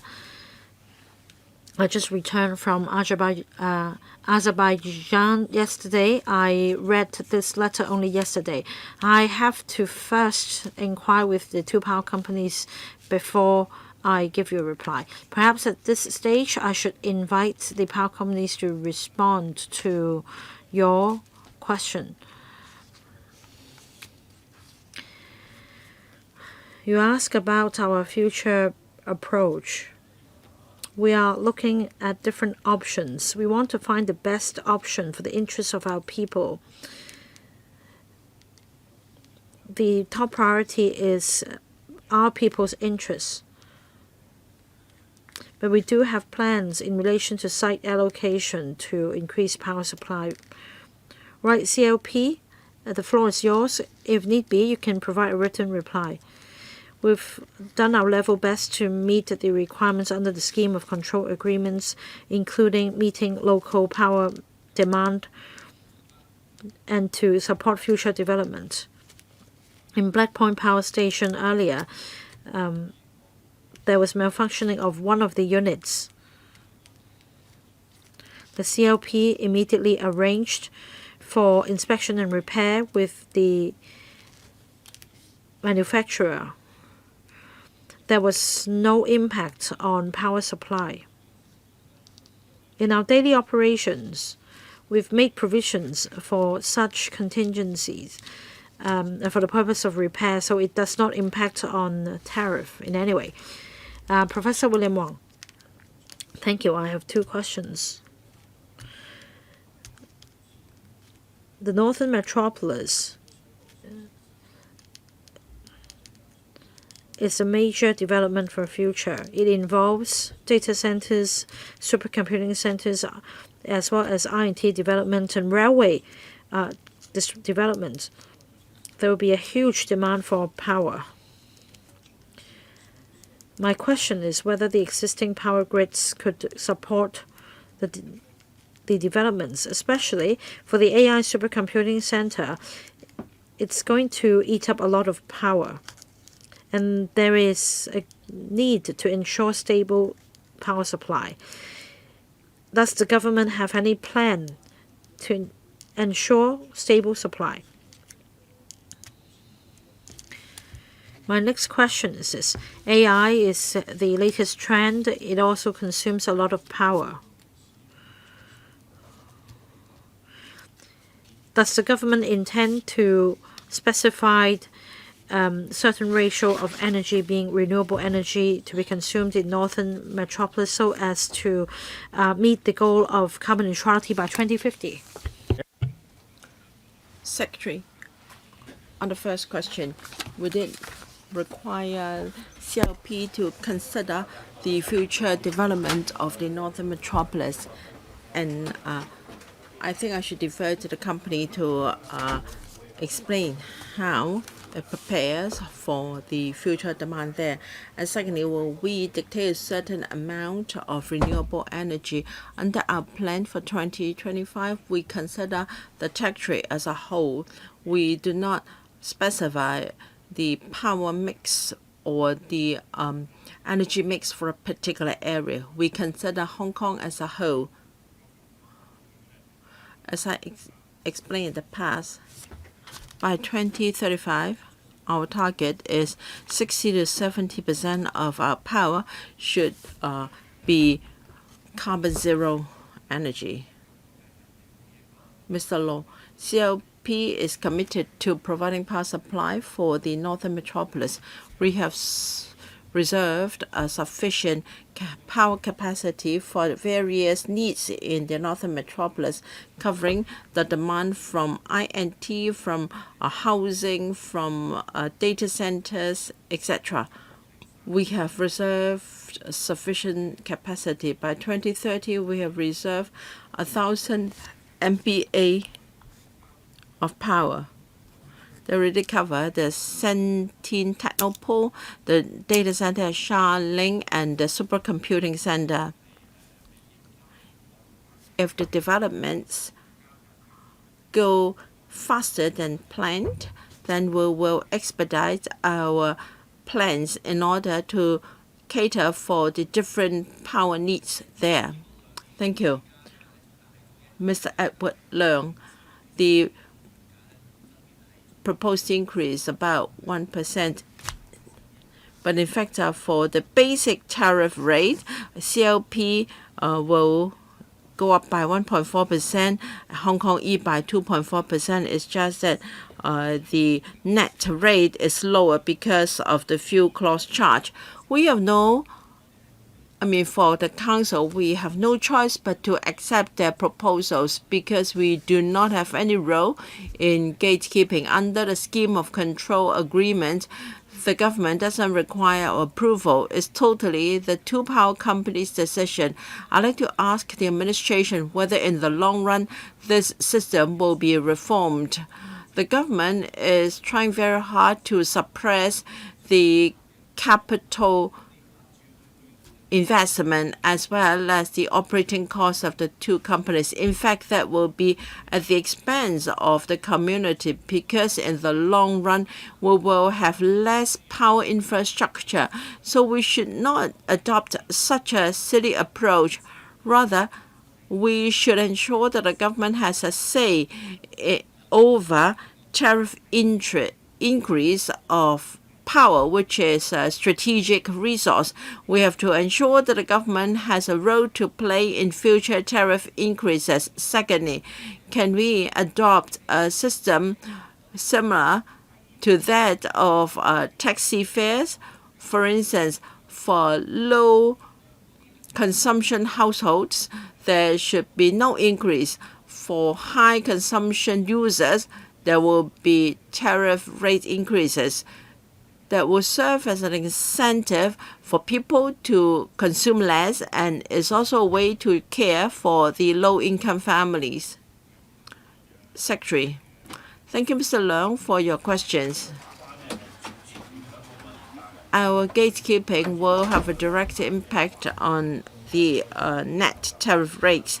We do not just control their capital investment. We're only controlling the mode of capital investment. If we do not have any control over this, then the companies may procure, so to speak, a Rolls Royce instead of a Ford. So we have to ensure that power is supplied to Hong Kong at the most cost-effective manner. So we do have a direct control over their tariff rates, and we are doing it very effectively. Now, whether we can have a more say or different approach, that will be after 2033. There may be a different way of controlling, but that is too far away. I will not comment on that. And secondly, for the grassroots families, whether a flat rate of increase will have a bigger impact on them. Now, you have to understand that for the two power companies, the charging formula is such that low consumption users usually have to pay less, and they have a caring fund to help the vulnerable groups. Both power companies have presented their subsidies or special concessions for the grassroots. Thank you. Ms. Elizabeth Quat. Please turn on the microphone for Ms. Quat. Thank you, Chair. Of course, members of the public will feel that the increases are rather mild. Still, they will have to pay higher tariffs. For future development of Hong Kong, we need more power supply, electronic vehicles, and also our economic development, and also computing, supercomputing center, etc. Electricity tariff will have a direct impact on whether investors want to invest in Hong Kong in the future. Of course, we have to commend our power companies. Their supply is very reliable.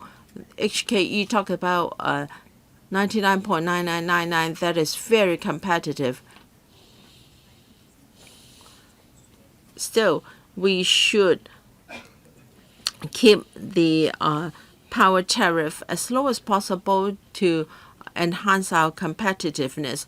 So we'd like to know whether the government can introduce carbon zero or green power to Hong Kong as soon as possible, so as to lower our reliance on fuel like natural gas, so that our electricity tariff can be kept low or be stabilized. Secretary, when can you confirm when we can introduce such power so that we can further lower our electricity tariff, and then we can have more stabilized, more stable power tariffs?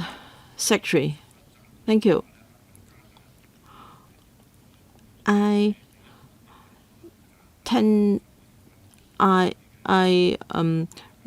really agree that by introducing power from the mainland, we can stabilize our tariffs and lower tariffs as well.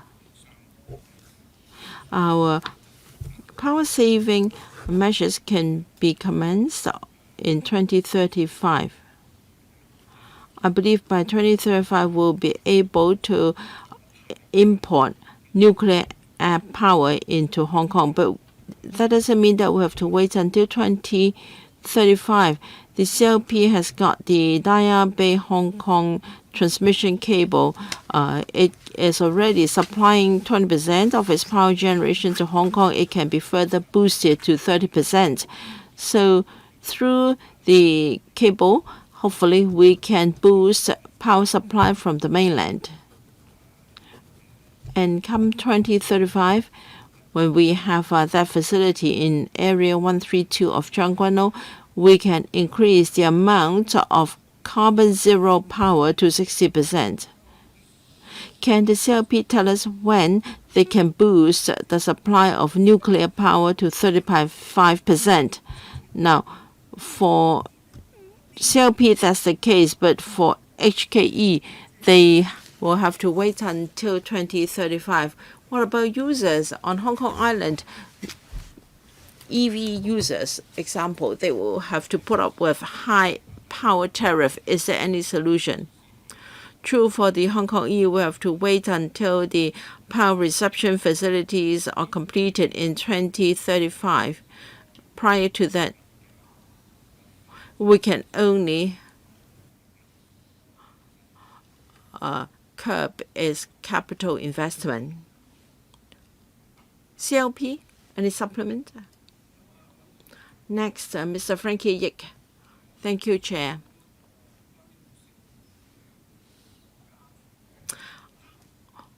Now, we've already passed the principal ordinance on refilling of green fuel, and I think there will be a code of practice. I believe by early next year we can have a LPG rebunkering, LNG bunkering services for vessels. Now, I believe that will boost our bargaining power in purchase of LNG. What do you expect the benefits will be? Will there be any room for lowering of tariffs as a result? Secretary, you said that by 2035, when the nuclear energy reception facilities are completed in Zhangguanou, then 60 to 70% of our fuel or our energy will be clean energy. As regards whether there is any scope for tariff rates to be lowered, I don't know, because Hong Kong E will need to invest by introducing a certain cable. Will the basic tariff rate be lower by then? I don't know. I'd like to hear from the administration. Of course, I don't have the specific figures yet. We can only have the specific data when there is a detailed analysis or proposal. In the long run, we believe oil prices can have major impact on electricity tariff if we can have nuclear energy, if we have a stable source of renewable energy. For sure, that can protect Hong Kong from fluctuations due to oil prices. We are talking about an one-off investment as well as control of increases, but we can only have the basic, or we can only have the specifics when the plan is available. For instance, you told us that by buying more LNG, then you can have it at lower prices. So will that help in lowering tariffs? Mr. Zhang? I'm afraid it is more appropriate for CLP to take the question. CLP is responsible for coordinating. Thank you. Allowing green vessels to receive such a kind of fuel. The procurement will be done differently. It will not be done together with the supply of power. So I think the cost will be properly split. Of course, I understand. But if you're using it on your own, you may have to purchase, say, 10,000 tons in future because vessels are going to use the same fuel, then you can procure more. And so you may have economy of scale in terms of the price of LNG. We do not have a crystal ball to gaze into the future when it comes to international fuel prices. Will we be able to get the fuel at a cheaper rate simply because we are buying in a larger quantity? I'm afraid I don't know now. Next, Ms. Carmen Can. Thank you, Chairman. Now, my observation on the tariff adjustment is this. For CLP, the net tariff will be increased by 0.9%, and for Hong Kong Electric, 0.98%. But if we look at the nitty-gritty for CLP, there'll be a 1.4% increase in basic tariff, and for Hong Kong Electric, 2.8%. As for the fuel cost charge, Well, things did not progress as we first expected. So, as tariff entails operating, basic tariff entails operating expenses as well as capex and permitted rate of return. I want to know from the two power companies what they've done in cutting down operating expenses, such as staff remuneration. Because last year, when Secretary made a report to us, one point is to enhance the transparency of the operation of the two power companies, including staff expenses and operating expenses. So, what has been done to achieve cost savings? And about fuel adjustment, not within our expectation, what will be done? My third point is this: we're concerned about stable supply of power. Now, according to my observation, CLP is not more prone to incidents. The Secretary came up with something new, and that is CLP will fund a study, and independent expert will be appointed to conduct a review, and a report will have to be submitted to the Director of Electric and Mechanical Services. So that's a point on gatekeeping. Secretary, this is for you. You said that it should not be considered as a single or one-off incident, and the government will continue to review whether the penalty or incentive mechanism should be enhanced to increase the level of penalty. Who will take the questions, please? CLP. Thank you, member, for the questions. We understand the public's concern on tariffs. Our goal is to follow the policy objectives: safety, reliability, affordability, and prudent control of expenditure. We have a diversified fuel mix. When we take this strategy in controlling costs, we use natural gas, and we also use coal, and we adopt a diversified procurement strategy for these two energy sources. We also make use of the latest technology to enhance our performance and operational efficiency. For example, we use drones,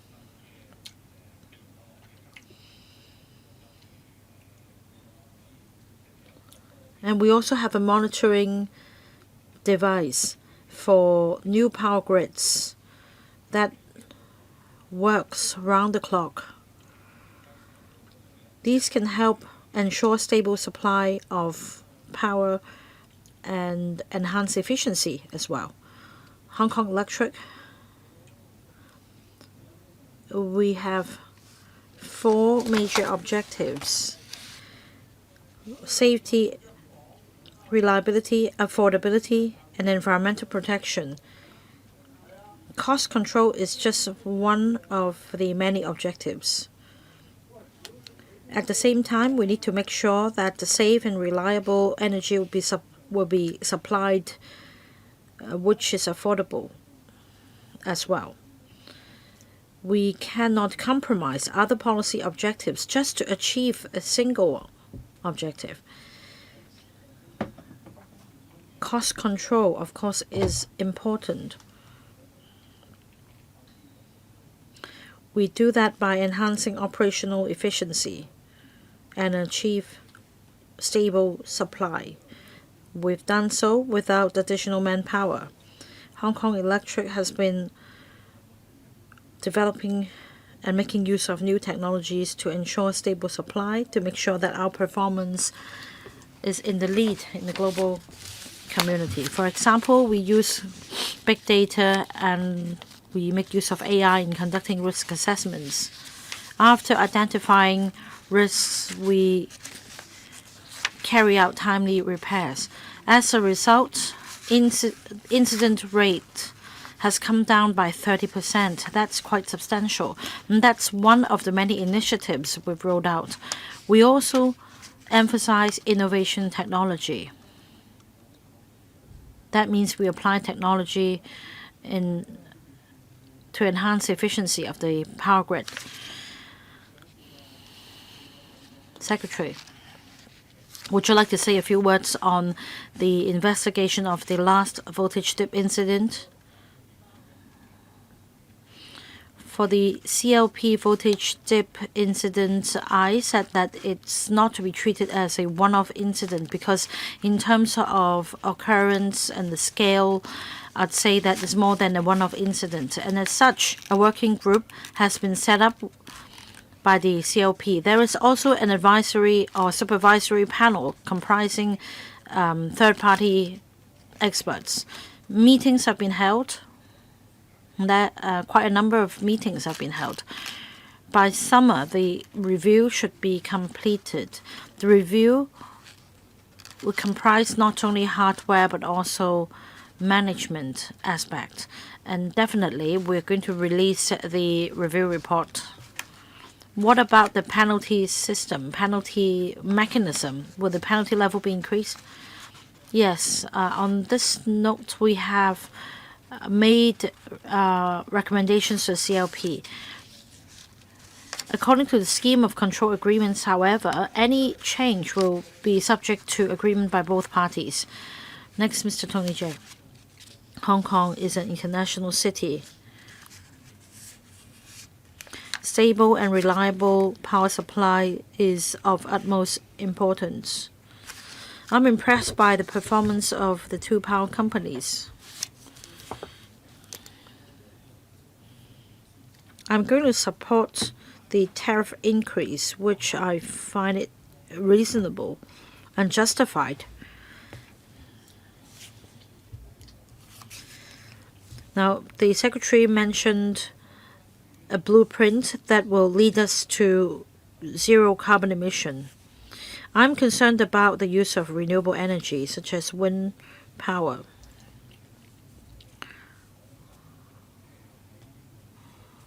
In the Hong Kong Electric's 5-year plan, they propose to build an offshore wind farm. That is 4 nautical miles off Lama Power Station. A wind farm will be built, and the supply of power will be sufficient for over 100,000 households. Apart from offshore wind farms, you can also have wind turbines onshore and the use of solar panels to generate energy. I'd like to have the Secretary's take in a moment.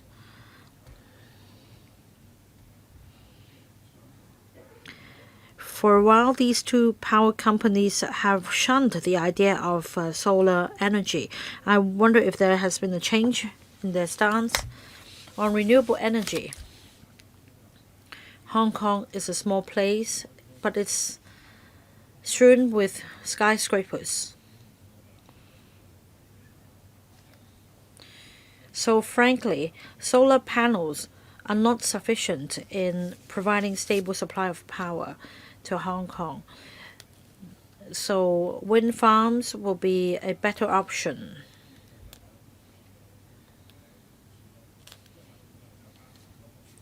At the moment, we are building wind farms offshore, but if we consider storage facilities as well, then that's really not cost effective. So our short-term goal is to increase nuclear energy in our mix. Meanwhile, for wind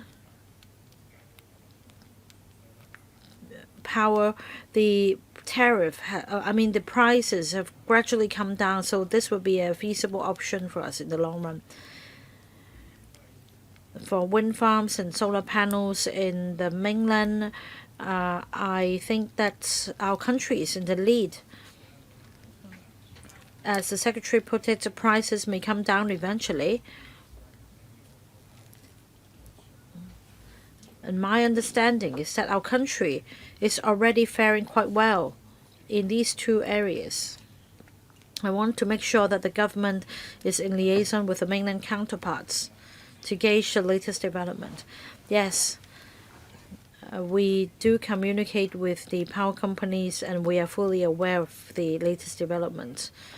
Now, be it wind or solar power, the costs are now lower than the cost of coal-fired power generation. But it's not as stable, so we need to build power storage facilities. And if we include storage facilities, then the cost is still on the high side, but in the long run, it will be a feasible option. 3 more members would like to speak: Ms. Doreen Kong, Mr. Gary Zhang, and myself. So, members, do you agree to extend the meeting by another 15 minutes? Right, Ms. Doreen Kong. Comparing to the fare hike applications by 2 bus companies, I'd say that the 2 power companies have put in moderate increases. In percentage terms, these 2 power companies are proposing similar rates of increase. But it seems that the 2 power companies are going separate ways. In the past, the difference may be a single digit, but by 24-25, the difference could be a double digit. In terms of mode of operation and the share in the market, there may be some differences, and these account for the difference in the proposed tariff increase. My question is for the Hongkong Electric to give this undertaking to residents on the island side. Can we make sure that the proposed increase won't be as substantial? It won't be so different than that but proposed by the CLP. We have residents with different income brackets living on Hong Kong Island. So can you give this undertaking? My next question is this. In the CLP's PowerPoint presentation, you talked about support for the underprivileged and for the C&I sector.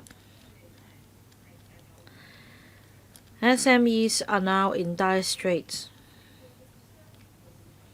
So turning to Hong Kong Electric, what support are you giving the underprivileged and SMEs, small vendors alike? Mr. Michael Tian referred to Kowloon Artificial Island. In 2027, according to the latest information, reclamation works will commence, and 5 years after that, the site will be ready for housing production. When are you going to tell us which power company will be responsible for Kowloon Artificial Island? The power companies need to get ready as well. I will invite the Secretary to respond first before giving the floor to the power companies. Of course, we need to have the site reclaimed and formed before works can take place. So that means after year 2030.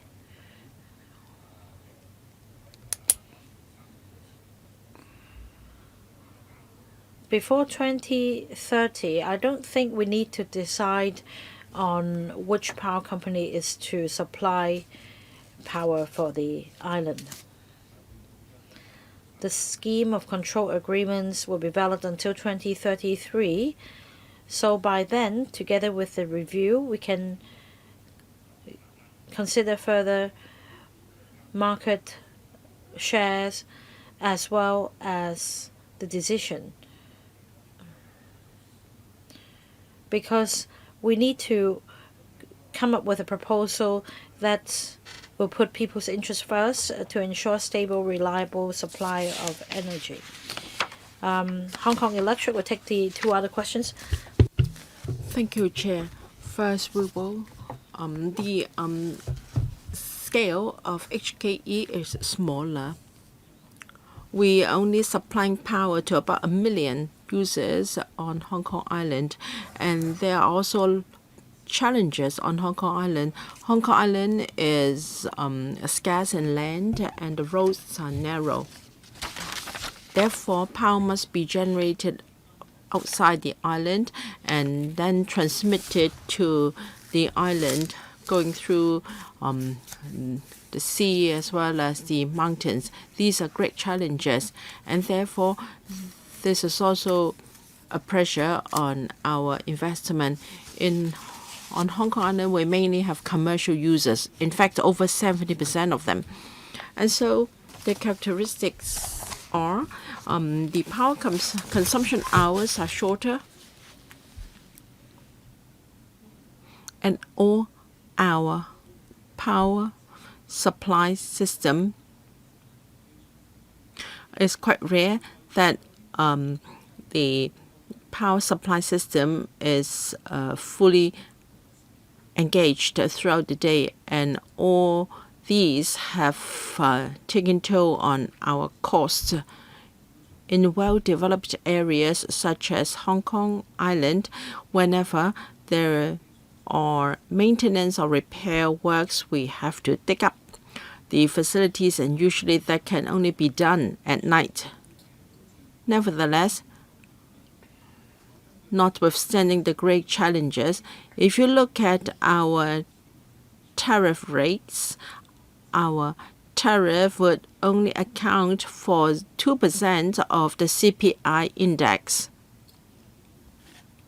This is by no means a high percentage compared with similar figures around the world. As for SME users, we have special measures to help them.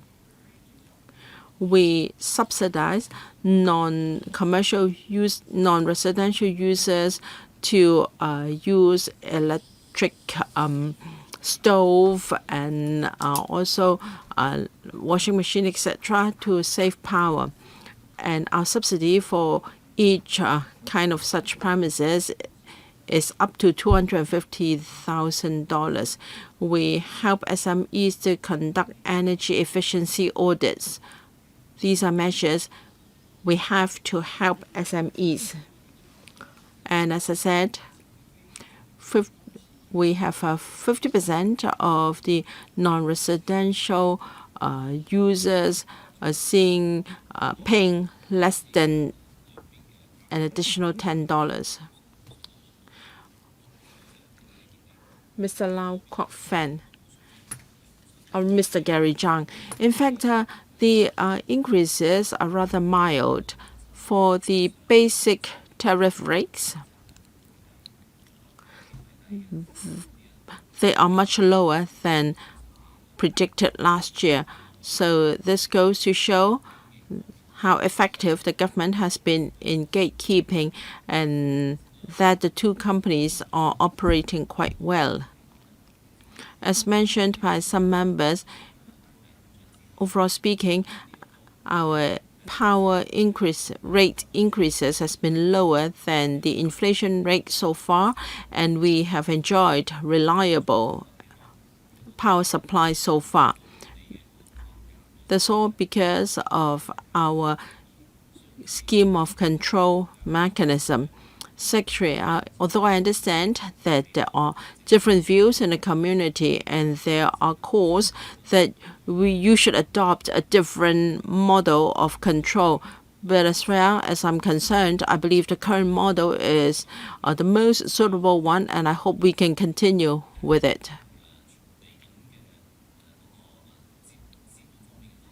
As regards future capital investment, we can see that the amount is quite high. For CLP, it's over $50 billion and HKE $20 billion. They are our infrastructure investment. Will the government take the lead to provide loans or financing so that there can be some support for capital items? This is quite common in other jurisdictions, because if we can help power companies to lower their costs in capital items, ultimately our community stands to benefit. Will there be innovative financial measures so that we can further lower the costs of capital investment in infrastructure? There are different ways and means to stabilize or even lower power tariffs. It doesn't necessarily require government input because this is not a sustainable way. As I said, we are thinking of different modes of development to see which is most beneficial to our community. There can be different mix, or there can be different power company mix, and we will see how to consolidate or link up the power generation units and also transmission. No, I'm not talking about the government actually spending money, but the government can help to lower their financing costs so that we can lower the financing costs of major infrastructure. For instance, in the mainland, there is the country's development plan to provide borrowing support. The Hong Kong MA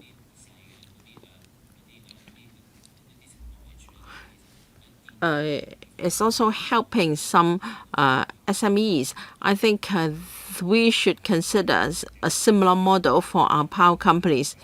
I think it would be better for the power companies to explain that myself. But because we have a scheme of control agreement with the power companies, and they have also got 5-year plans already approved by the government, given the high certainty, they are at a very advantaged position in taking out borrowings. And we can also issue green bonds in the future to finance such capital items. In the financial market, there is already a mechanism to help the power companies.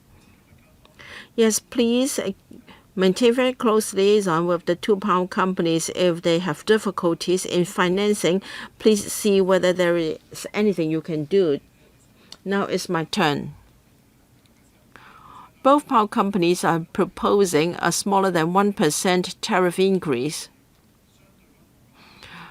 This is rather mild, relatively speaking.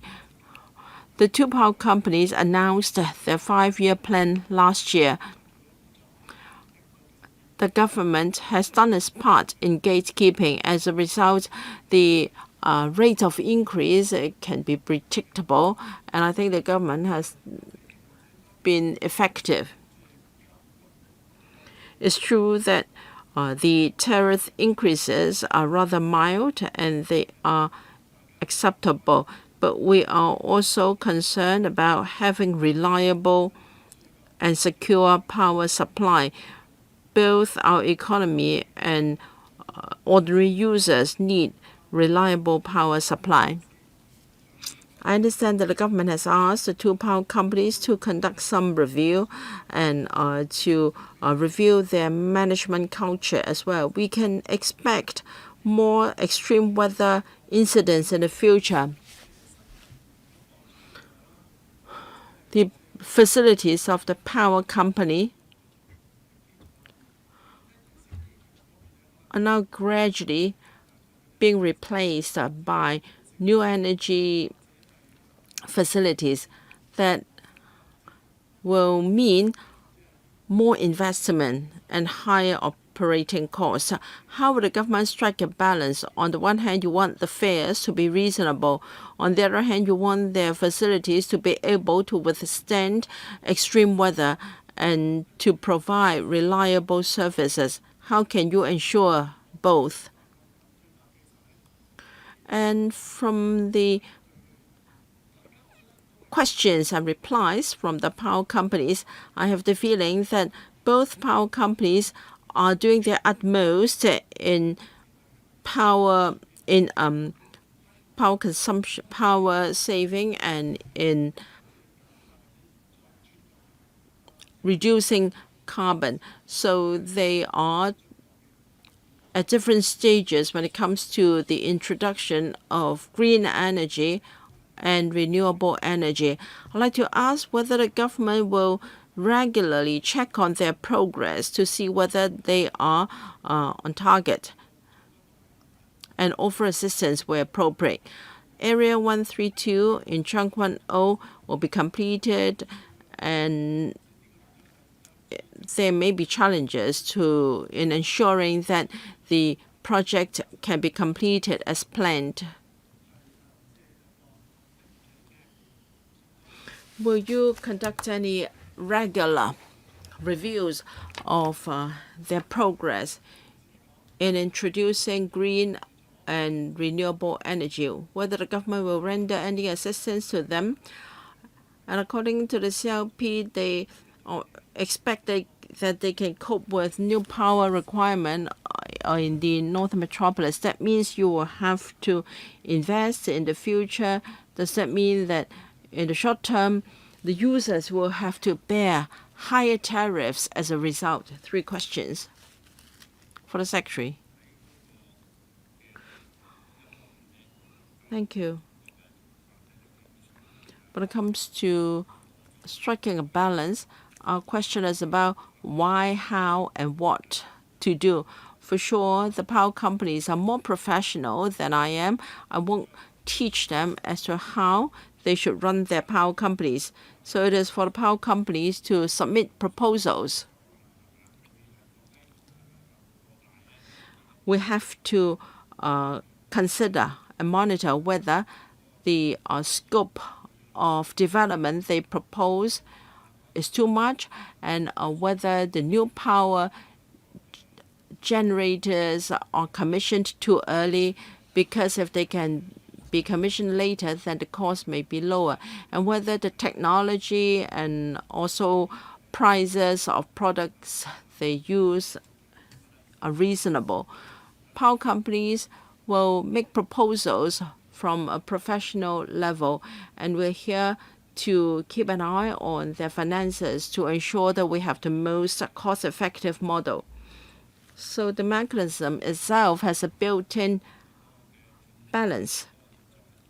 As for the collaboration in switching to nuclear energy, as I said, by 2030 we are going to increase our percentage of green power to 60 to 70%. From now to 2030, both companies will have to replace their coal-fired generators with natural gas generators, and we will keep track of their implementation timetable, and we will check whether the prices are reasonable. The purpose is to ensure that power tariffs will be capped to the lowest level. So this is what we are doing from now until 2030. We also have to consider the outcome. We have a very high level of reliability, judging from the figures. And both power companies have also compared their tariffs with world cities. And if we look at the mainland, perhaps they are enjoying cheaper electricity than we are. We perhaps can increase our dependency on power from the mainland to further lower our tariffs. But if we compare ourselves with world cities, I would say that we're doing quite well. So the next question is for CLP. Will investment in Northern Metropolis infrastructure drive up tariff? In our development plan 2024 to 2028, regarding Northern Metropolis development, we've reserved a certain portion of our capex on Northern Metropolis. It's within our plan. All right, I see that we are out of time. I've extended the meeting by another 15 minutes already, so that's the end of today's meeting. Next item under anything under AOB, if not, At the Electrical Council meeting on the 11th of December, I will be making a report to the Council. The draft will be circulated for members' reference. If there's nothing under AOB, meetings adjourned.